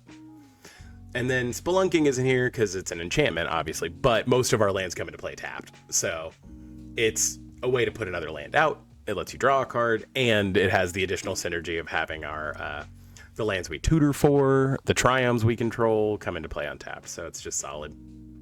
Strionic Resonator lets you copy Tom's ability whenever you, do the last chapter of a saga. You reveal cards off the top of your library until you reveal a saga, put it into play. This lets you do it twice, so just super strong. Double the value. Aesir Escape Valhalla is, again, like a relatively new card, but it's a way to gain life, and it's a way to make Tom big, and it's a way to put stuff back in your hand eventually, which is, it does a lot of stuff, and I like cards that do a lot of stuff. Like, it's more that you can just do multiple things with it, and that inherently is pretty strong. And then the first Eroan games it's weird because it's a saga that has 4 chapters, and so you can play it with a saga that has 3 chapters and then set yourself up to trigger the final chapter one after another, like turn, and then the next turn do the next one. So like, it is interesting that it has like the 1 extra, and also, again, it just does a whole lot. Like, it makes a token, it makes one of your creatures bigger, you draw cards, you make a gold, like it just does everything you want to do, basically. And then our last card is in here because it's super good. Admittedly, the first chapter on There and Back Again is not super useful. I mean, it doesn't do nothing because, again, like I said, if we can push damage through with Tom, we will. But that second ability lets you search for a mountain and put it onto the battlefield, then shuffle, and then, you know, if it's a shock land or something like that, you don't have to have it enter tapped. It's super valuable. And then if we have all the lands we need, we can get Smog, and Smog is rad. When it dies, you make 14 treasure tokens, and you can Strionic Resonator that trigger. And I've done that before, and it was glorious. Like, oh, my saga's over, and my Smaug is dead. I have 28 treasure now. Oof. But yeah, this is just, like I said, there's some stuff in here that are in here because of the lore. And I'm fine with that. But there's plenty of stuff in here that I really like Enchantress when it's done non-traditionally. Like, I've seen like Enchantress Bestow decks. Those are super fun. Obviously, I have my Killian deck that cares more about auras. Like, I feel like just a bog standard, like if you played Sithis as your commander and it was just green-white enchantments, the deck, like, I feel like that could get, it's almost too nebulous, where like, if you just build like an enchantment good stuff pile, like, I don't know if that's necessarily fun. Whereas like this, because, and this does kind of get into the issue with Enchantress decks that I have, is that it's a lot of triggers to track, and sagas add like a whole extra layer of triggers you have to keep track of, which is annoying in its own way, but like, I think it keeps you more present in the game, and it doesn't just like pillow fort per se. There's the one card that lets you pillow fort at all, and like, it just can go, it's not very like instant speed heavy, I'll say that. So it takes somewhat annoyingly long turns, which I don't think is necessarily the best thing, but it does do a lot, and it is interactive despite being, you know, sorcery speed with its interaction. But yeah, I've said I was going to build a Tom Bombadil deck if they printed him on a Magic card, and so I did. But those are the decks we're going to go over today. You know, wanted to say thank you for everybody that stuck with me through this. We've got 3 left in this category, and then 9 in our overpower. So we've got about 12 left. And I think we went through 6 today, so probably another 2 weeks of doing these. I think I am probably going to go through and separate out the individual ones and make them individual videos on YouTube whenever I'm done, just because this is like what I'm passionate about. I love Magic. I love playing Magic. I love talking about it. You know, like Magic, video games, playing guitar are pretty much like my hobbies. And so, like I said, the thought of playing guitar on here makes me incredibly nervous. So probably not going to do that one as much on here. But being able to talk about Magic and video games on stream or in general, you know, as people become more involved, getting to talk with people more about it just sounds like a good time. I, like I said, want to say thank you for being here. Tomorrow evening, we are going to do a Dark Souls stream. I tested everything yesterday, got everything set up for poorly translated and an item randomizer. So I'm going to do both of those in one stream.